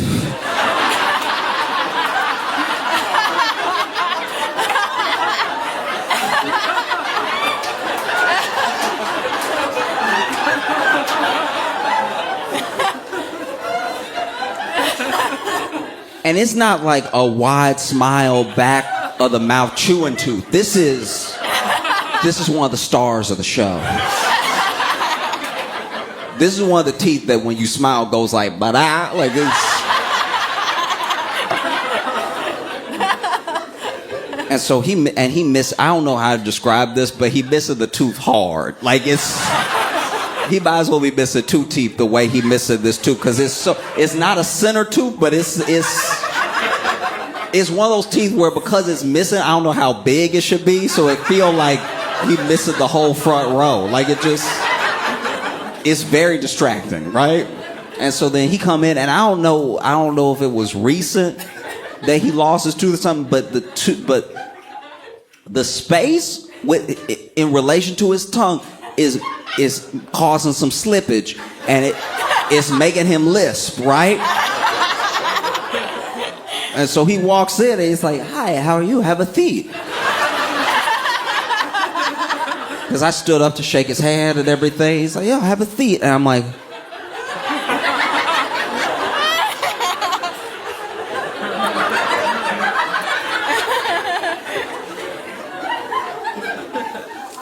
and then this dude is like, so he's sitting next to me, right? And he's talking, and he's asking me all the questions. And then so he goes, "How much do you floss?"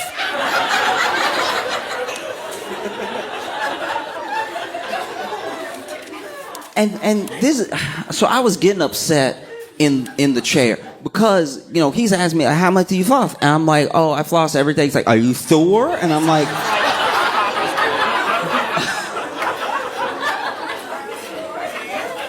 I got so upset. I didn't say this out loud. I said it in my head, but I was like, okay, but which one of us is missing? You know what I mean? Like, how dare you question what I'm doing over here when I'm working with a full set? You know what I mean? Like that. That's why. Are you Thor? Like, I was like, that's unacceptable. Because he was getting snippy with it, which I didn't like. That's attitude, right? And so then I'm like, yeah, I'm sure. And then I don't like how he's going about it, because you know how the dentist, well, sometimes the dental assistant will do it, but sometimes the dentist specifically will go through with the floss again and go over the dental assistant's work, if they didn't feel like they did it right. And then he was grabbing all the tools, you know, like the little sharp, little poke, the tools of the devil, right? He was grabbing all of them, and he was in my mouth and everything. And I don't know how to describe this, but I don't like, he being rough with my mouth, you know what I mean? And he being rough in a way that's like, you know, like when you driving and somebody got a beat up car, so they driving reckless because they don't care. They don't care anymore what happens to their car. So they might as well bust up your car because their car's already doomed, right? And you'll see it'll be like a busted tail light and just no bumper at all. And they taking some real risks without turning lights on, right? They won't have that blinker on at all. They just be picking whatever lane they want because they're like, hit me, I dare you, right? Hit me. You might knock something back right. You'll be doing me a favor. Go ahead and hit me, okay? And so that's how he's being in my mouth, because he's really like going hard. And then he gets to the tooth on me that he missing, and he really give it a, and I'm like, that's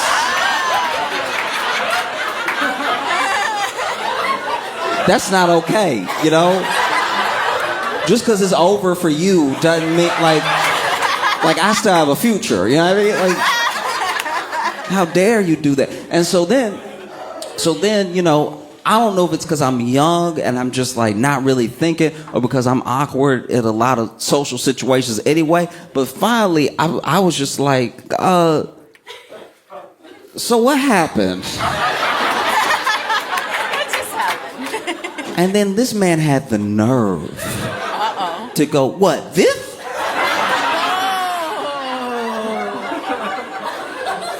What else could I mean, sir?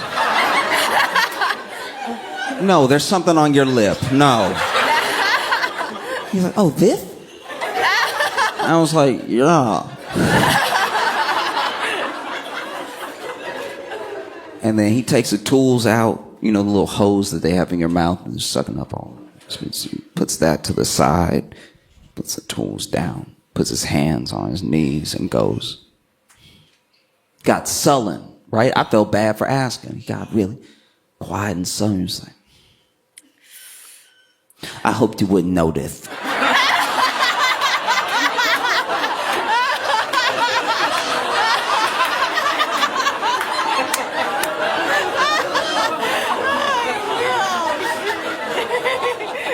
Sir, you came in here teeth first.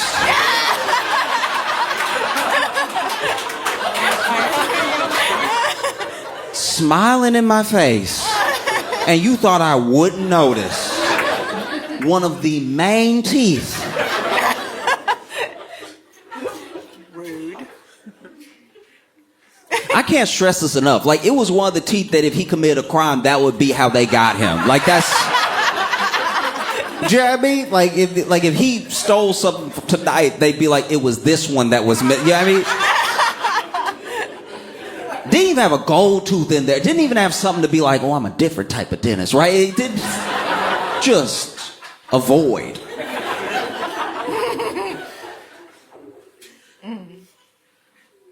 And it was big enough I could see through, like I could see his throat. Like it was...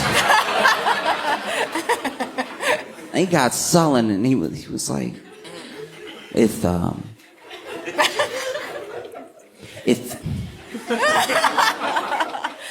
actually recent.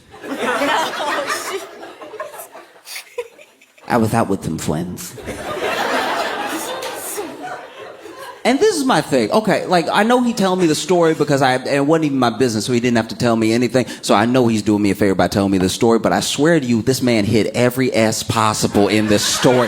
He didn't avoid any of them. I was like, what are you doing right now? Bro, every single S? That's crazy. So he's like, so I was at Buffalo Wild Wings. I was out with some friends, and we were watching the sports on the little sports center they have with all the TVs and everything. There was one of my friends that I hadn't seen in a very long time from college. It was very serendipitous, and I was like, that...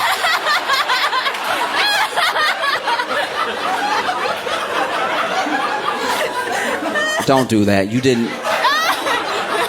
need that one at all. That was... You could have said fortunate. That...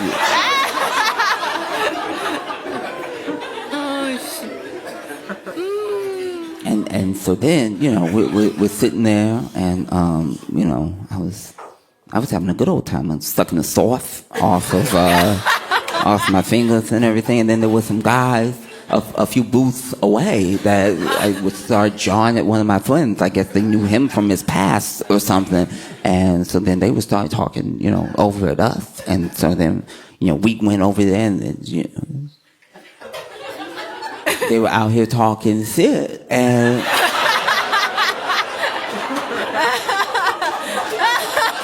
it's like truly some of the most Chicago shit I've ever heard in my life, because these like out here talking shit, and then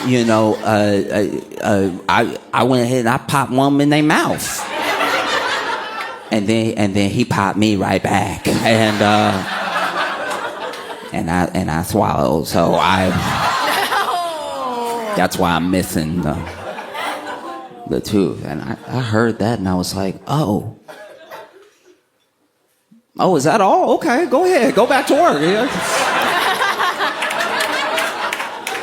You a good dentist. You was not a good fighter. I get you. Okay. Yeah. Maybe next time, let them talk,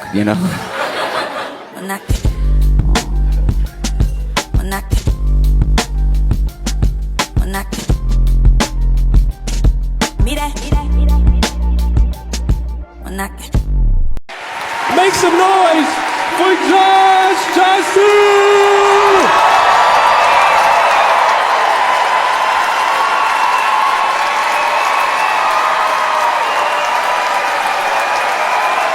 Wow. Thank you so much for having me. This is so cool. I am happy to spend the 4th of July with you.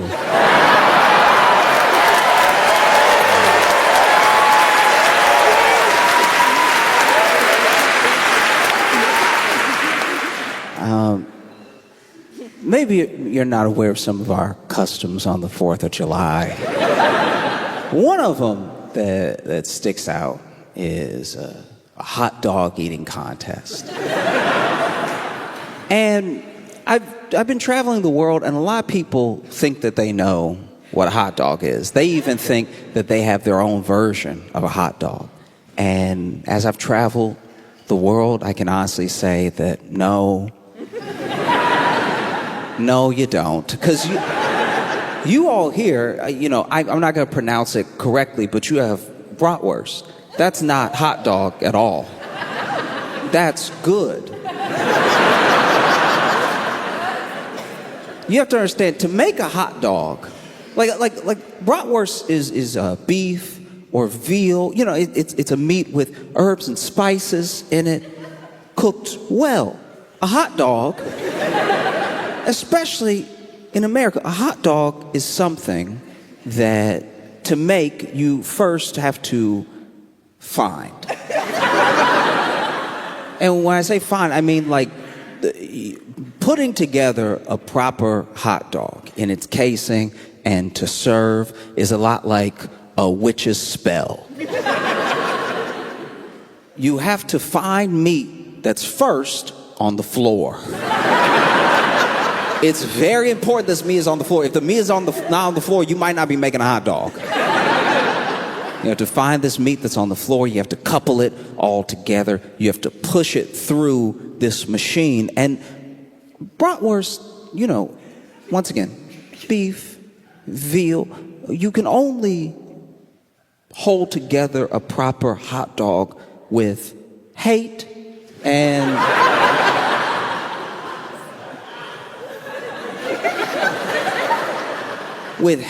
like a touch, like a dash, just a little bit of poverty, right?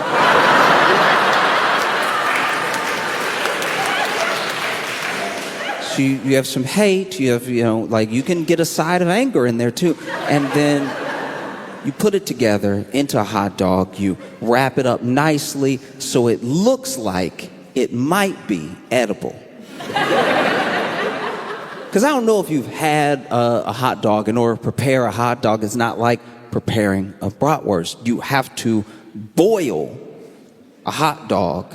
And in order to boil the hot dog, it means you do have to ruin some water. You put the hot dog in the water, you boil it up, that cooks the hot dog. Cooks is a strong word. What are you cooking? It's demon meat. But you boil the hot dog up, so then you pull it out, that's cooked. You then put it in a bun to cover up that you're eating a hot dog. The water you have to dispose of like toxic waste. A lot of people will pour this down the sink. Don't do that. Don't get that mixed in with the regular. When I was little, I had a friend who his mom had a flower garden, and he'd make hot dogs after school, and then he'd pour the water in the hot dog garden, and all of the flowers died. Because that is runoff poison water. But yeah, you boil a hot dog and then you eat it. And when you eat it, you're supposed to close your eyes and pretend you're chewing something else. Because this is going to be nasty. You can try to dress it up with mustard, ketchup, with mayo relish, with whatever manner of things people do. Some people will act really, really holier than thou about how they prepare their hot dog, as if a hot dog is not a mystery of meat mushed together. I say all that because on the 4th of July, there is a hot dog eating contest that takes place, and the winner this year, once again, is a man named Joey Chestnut. And this year, he ate 70 hot dogs in 10 minutes. Which is the correct response. You know how I said that when you felt physically ill? That's how you're supposed to feel on the 4th of July after eating as many hot dogs as possible. I believe the record is 76 hot dogs. And I remember one time my buddy entered a hot dog eating contest, and he was super excited about it. And he had watched Kobayashi, he had watched Joey Chestnut, and he thought he could do it too. He was like, if they can do it, I can do it. Let's give it a try, right? And so he entered the hot dog eating contest, and it wasn't like the official Nathan's hot dog. It was just like a local one that was happening on 4th of July. And he entered the contest, sat down with the other contestants, and then over the course of 10 minutes, my friend ate 2.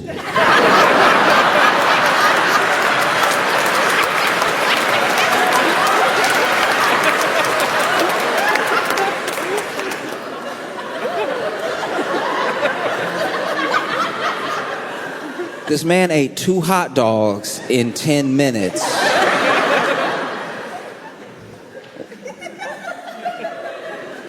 We were watching it like, when is he gonna kick into gear? Like, when is it? There are other people that are literally like swallowing hot dogs like, as fast as possible. There was one dude that was this was incredible. He was screaming hot dogs down, right? He was like, oh!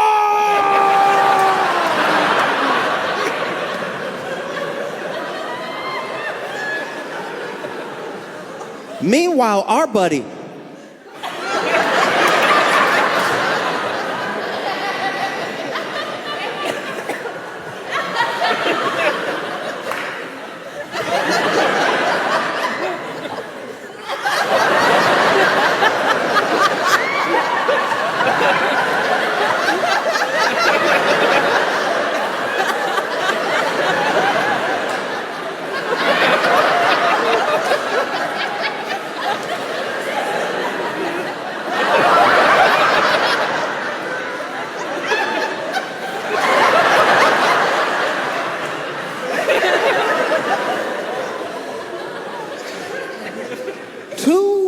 hot dogs in 10 minutes.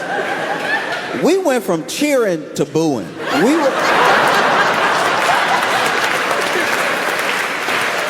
We started out supportive initially. We were like, yeah, get him, you can do it. And then, when it was clear he couldn't, we were like, stop, you wasting a hot dog. And when he got done, we asked him, hey, what happened? We drove you here.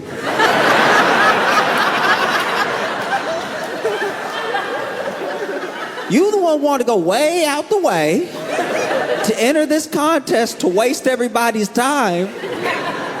2 hot dogs in 10 minutes is not a contest, that's a meal. What's wrong with you? And he was like, I panicked.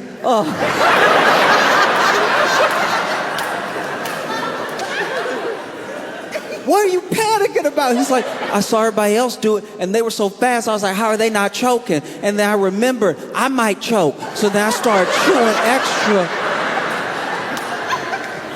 I was scared to choke. I was like, if you had at least choked, then 2 hot dogs in 10 minutes would be more reasonable.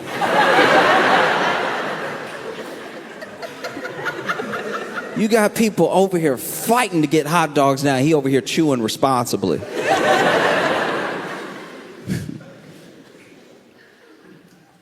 I do my best when I go anywhere to be as good of a guest as I can. You know, it means a lot to me to have me over here and for me to be your guest for a little while. I've been looking forward to this trip for a long time, and I'm always a little tense when I'm a guest, though. You know, even if it's just visiting a friend's house. You want to be a good guest. You don't want to leave and then have them be like, oh, never again. You know, like I get nervous to be seen as a bad guest. I don't want anything to go wrong. Like I've had to stay over, you know, for a couple nights at friends' houses, and they're like, oh, make yourself at home. What's mine is yours. I feel like that's a trap. You know, because you really make yourself at home and then you find out how much they mean it later. It's like, I'd rather just act like I shouldn't be in here at all. Quiet as a mouse, you know. I'll just act like I broke in and just try to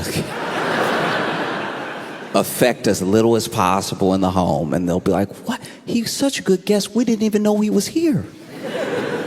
One time I got so stressed out about being a guest at my friend's house while they were out of town that I just never went.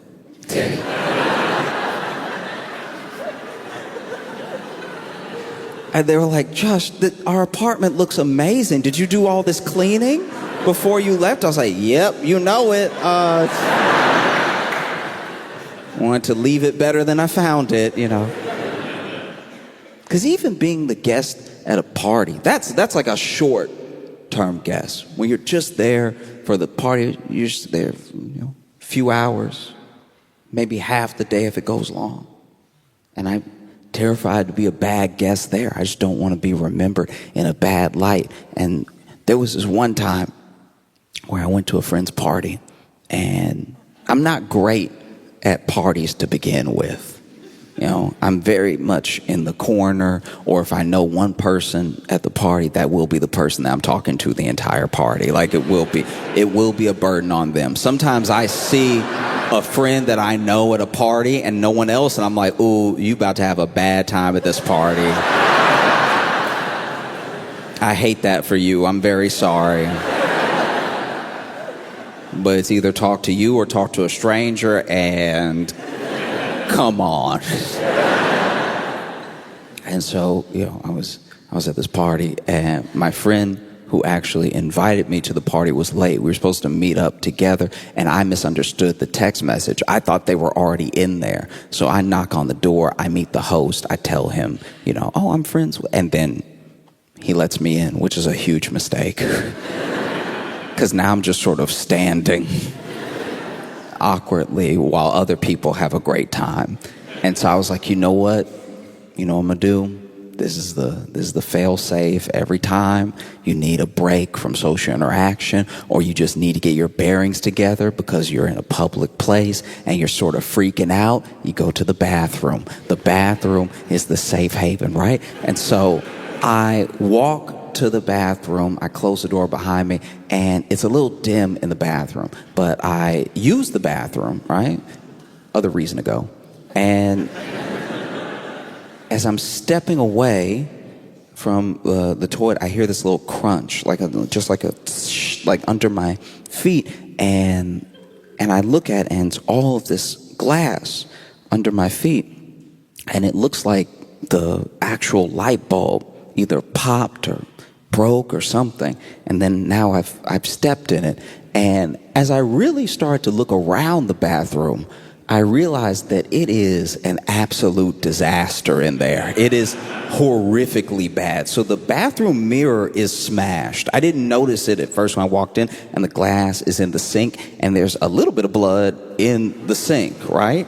And so I'm standing there, and I look over at the tub, and the shower curtain is pulled back, and there's a fur coat in the tub. And I'm like, all these things are too much for one thing. You know what I mean? Like this would be a shutting the bathroom down for a short period of time at the party if just one of them happened, and all of them are happening right now. And so I'm like, I don't know what to do. I flush. That's as much as I can clean up right now. And then I'm a bit panicked, so I get ready to just get out of the bathroom, because if I can get out scot-free, if no one sees me come out of the bathroom, someone else can address this thing, because I don't know anyone here. My only friend is late, and the host has just seen me once. So I get ready to, I don't even, admittedly, this is gross, sorry, but I wasn't even gonna wash my hands, because I was like, there's a whole bunch of blood in there anyway. They'd be dirtier than when they were unwashed. And so I get ready to pull on the doorknob, and I hear a knock. And I can't open the door. There's no way I could open the door and be like, all yours. You know? It's crazy in there. And so I hear the knock, and I think to myself, oh no. There's no way. First of all, if you need to go to the bathroom, the last thing you want is for someone to open the door and be like, all right, before you get in there,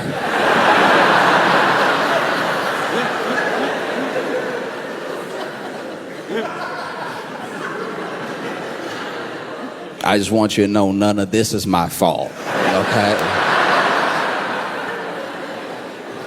Before you walk in with judgment, just know anything can happen to anybody at any point. Like, if you had been a little quicker with your feet, this would have been you, okay? I don't know what to do as I'm just standing there. And I'm admittedly standing there for like way too long. Like,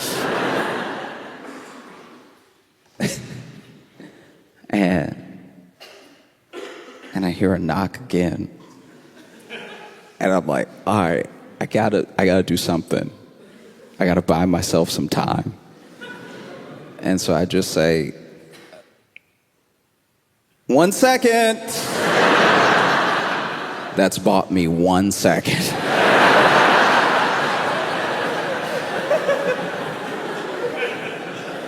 I have to use it wisely. And in my head, I'm thinking like, okay, I could try to clean up. I'm over here in my head freaking out because this is my worst nightmare. I'm going to look like a terrible guest. I'm at a party where I don't know anybody, and I'm going to look like I destroyed this bathroom. And so I'm Googling all types of stuff. I'm over here Googling, does glass flush? Like, does glass flush? How fast can you get blood out of the sink? If you were to look at my Google search history, on this night, it would look like I definitely killed someone. Or at least a small animal. Because I was also Googling, like, does fur disintegrate? Like, and so, I just spent another minute and a half sweating and freaking out. And then I hear a knock, but this knock is like thicker. It's just like strong. It's clearly a different knock. It's clearly a different person. And that person is like, hey, come on, people waiting. I'm like, people?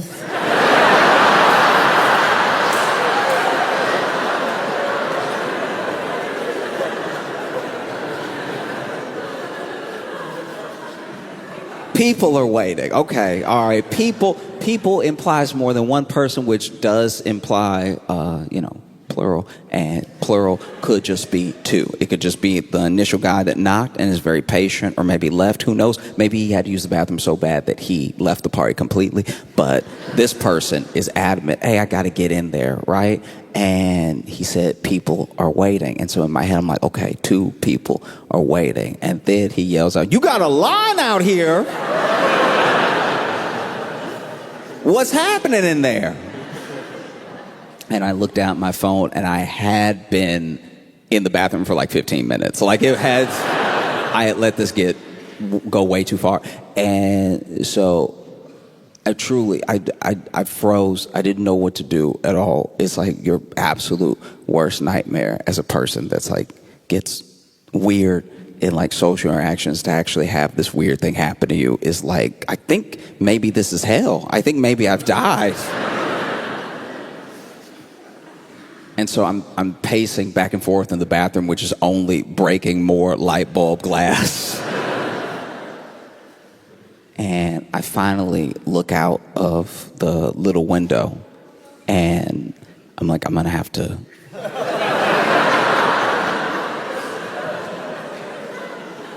I'm gonna have to leave. Like I'm gonna have to jump out of the window. And in my like panic, I forgot that we were on the first floor. So it wasn't like a big jump or anything, but I did have to climb out of a window that wasn't man-sized. Luckily, neither am I.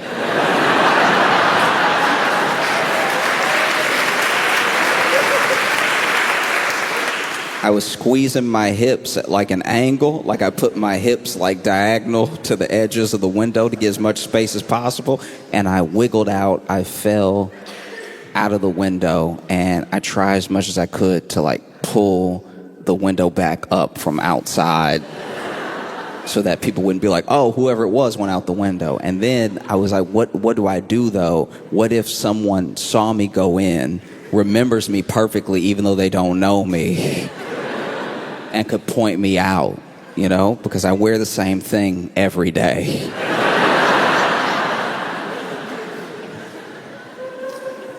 And so I'm like, the only option I have is to go back in.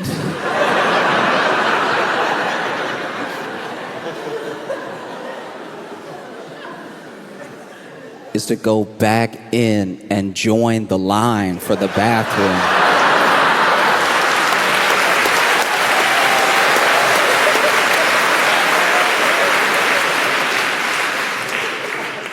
And so I walk around the house, and I'm thinking to myself, okay, all I gotta do is watch out for the host. His host was greeting me when I first walked in. As long as the host has like got to that point in the party where they're not greeting everybody and they're not answering the door every time, I should be good.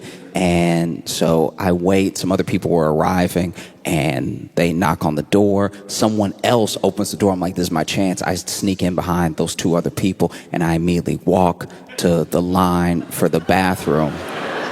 And luckily, my buddy who was late was in the back of the line, and he's like, can you just believe this?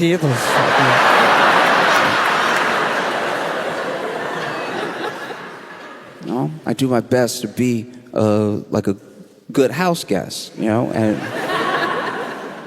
especially when I travel, because when I travel, I have to. I have to do it as an American.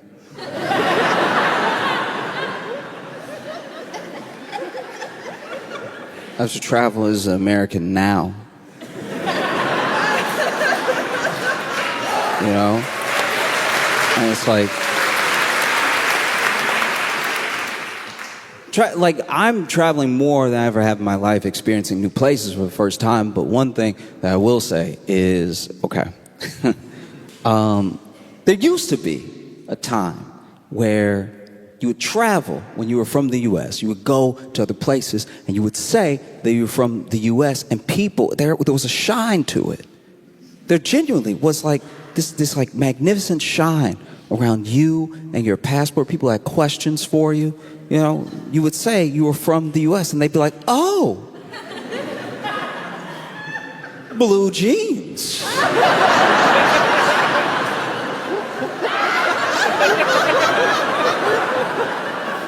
Wow.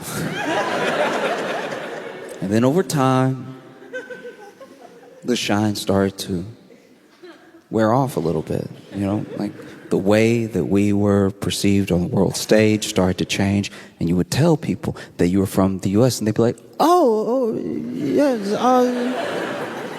yeah, Beyonce.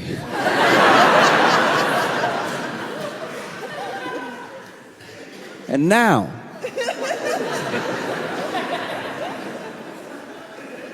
you travel the world, and look, people ask me. I don't go around telling everyone my business all the time. People ask me, hell, where are you from? And I go, oh, it's...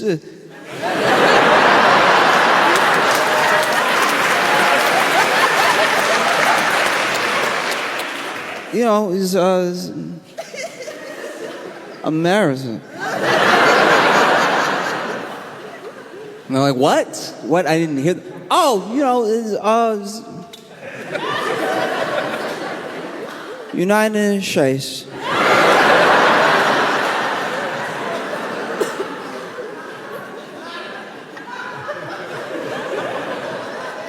What? I'm American. I'm from the U.S. From America. And I've traveled these past 2 weeks to Paris, Dublin, Brussels, Antwerp, now here. And there is a similarity. This happened more in Brussels and Antwerp than anywhere else, but it has also happened here where people will ask me where I'm visiting from, and then I will tell them. And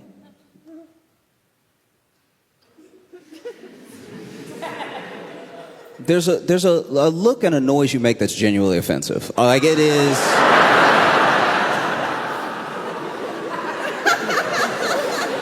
Once again, you asked me. I didn't say anything. I walk into the shop. Y'all are the ones, you know, asking questions and stuff. And then I say that I'm from the U.S. I'm visiting from America. And then you go, oh.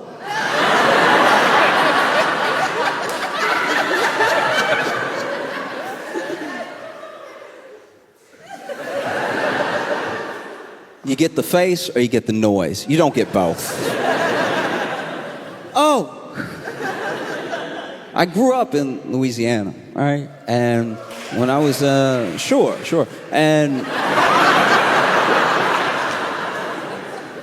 when I was in Louisiana, you know, I have friends who live in all different parts of the state. And one of my friends, he actually lives he's in like a rural area. He's in like, you know, some swamp area near the bayou and everything. There's a bunch of things floating in the water, a bunch of predators out there, you know. He does his hunting, he comes back home. That's mainly how he sustains himself and everything.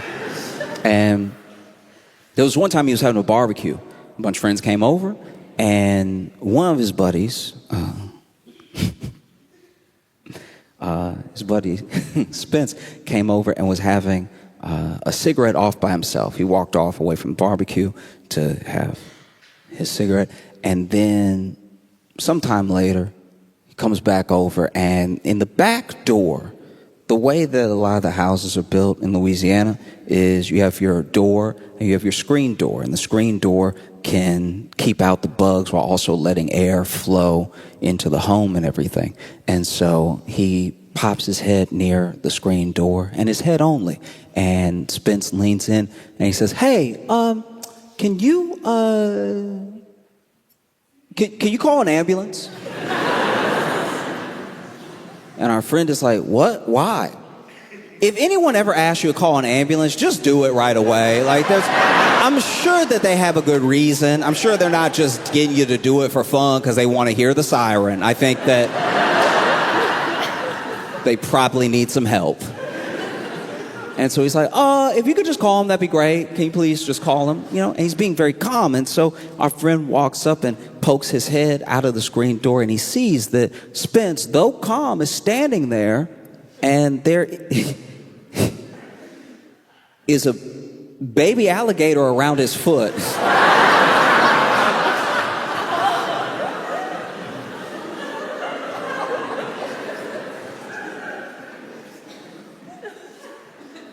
And that's the way you look at me when I tell you that I'm from the U.S.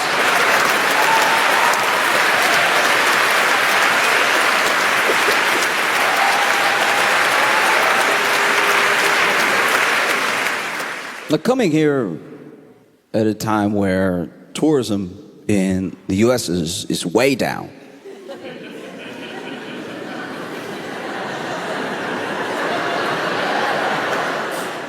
Yeah, people aren't coming to visit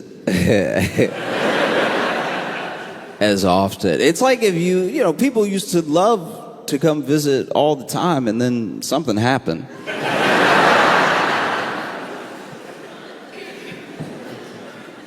It'd be like if you went over to your friend's house all the time growing up, and then one day you stopped going, and your friend was like, "Why? Why wouldn't you just come over like you used to? Come hang out." And you're like, "Oh, well, last time I was there, your dad threw a plate at my head, so I think I'm good coming over for a while." You know? And so tourism is down in the U.S. People are choosing other places to go, and one of the main places that they're choosing to come is to Europe. It's all these places, like, some people will come to Berlin. A lot of it is happening in Spain with Barcelona and Madrid, in Italy, in Paris as well. And it's getting to the point where there's so much tourism, people are actually calling it like over tourism. And this is happening at the same time as like massive heat waves. Like wild heat waves, some of which we've never seen before. It's never been as hot as it is now. It's very hot. Luckily, not here today. But this week you had, one of your hottest days on record. I can't even imagine what that must have been like, because you all are like fit people. Like, you get on bikes to go you have to understand, my frame of reference is the U.S. So the fact that you're even walking next to a bike is leaps and bounds. I can't imagine trying to ride a bike in that heat, or running. Some of you run.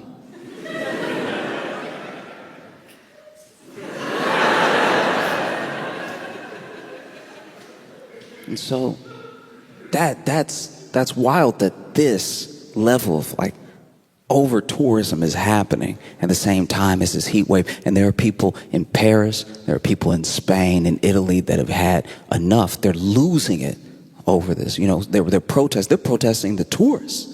They're over here being like, "Stop it.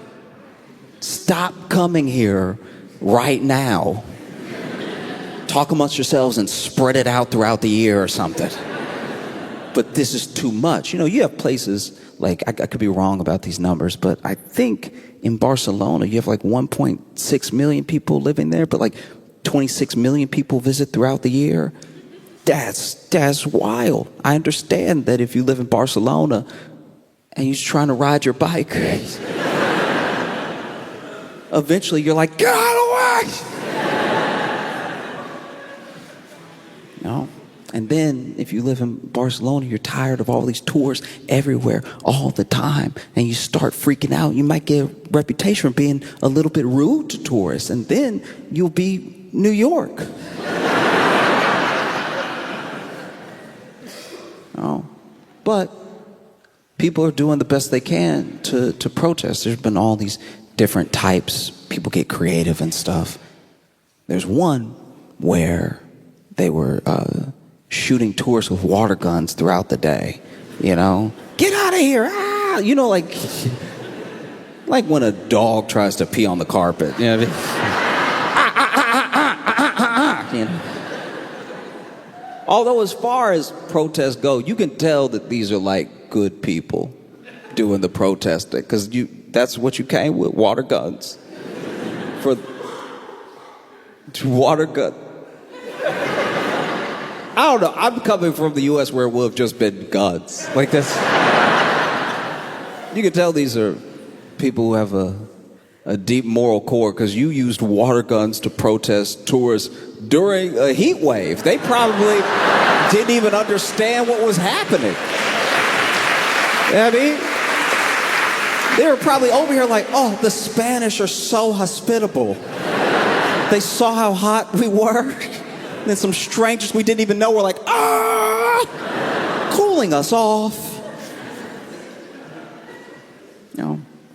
And I get the genuine frustration, though, but this is the main problem, is that whether it's business or whether it's government, systems have a magnificent way of pitting us against each other.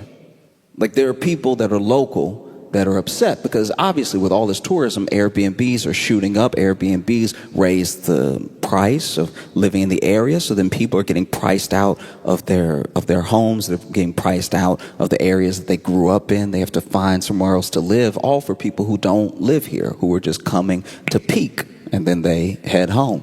And that can be incredibly frustrating, but that's the people who are coming to visit didn't come up with a master plan. Airbnb and the government that allows Airbnb to run rampant are the people to blame. You should be taking, like,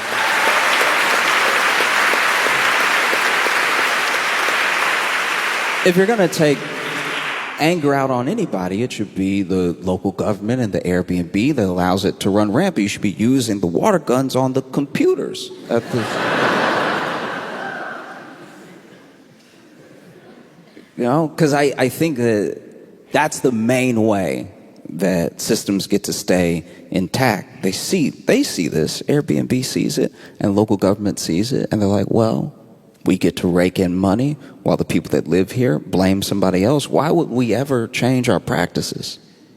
You know, and I don't really know what the exact fix is. You know, I remember when Airbnb was like at your house.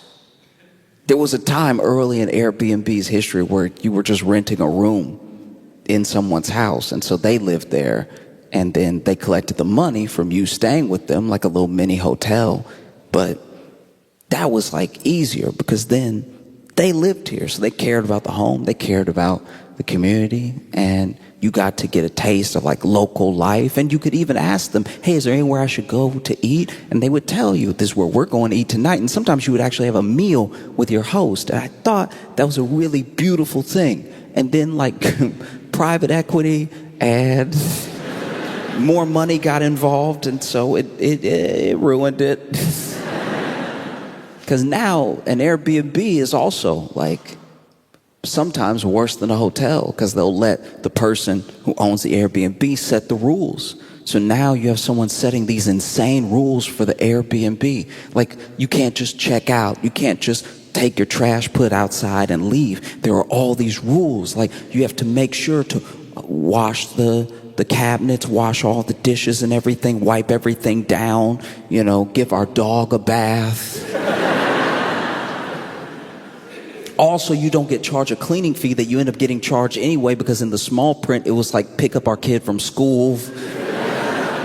And And you didn't see that part. So now you're spending all this money on Airbnb to just go somewhere nice like Italy. And then you get to Italy and everyone's mad at you for visiting Italy. But you're also mad because you're like, the rules in this Airbnb say I have to buy this house before I leave.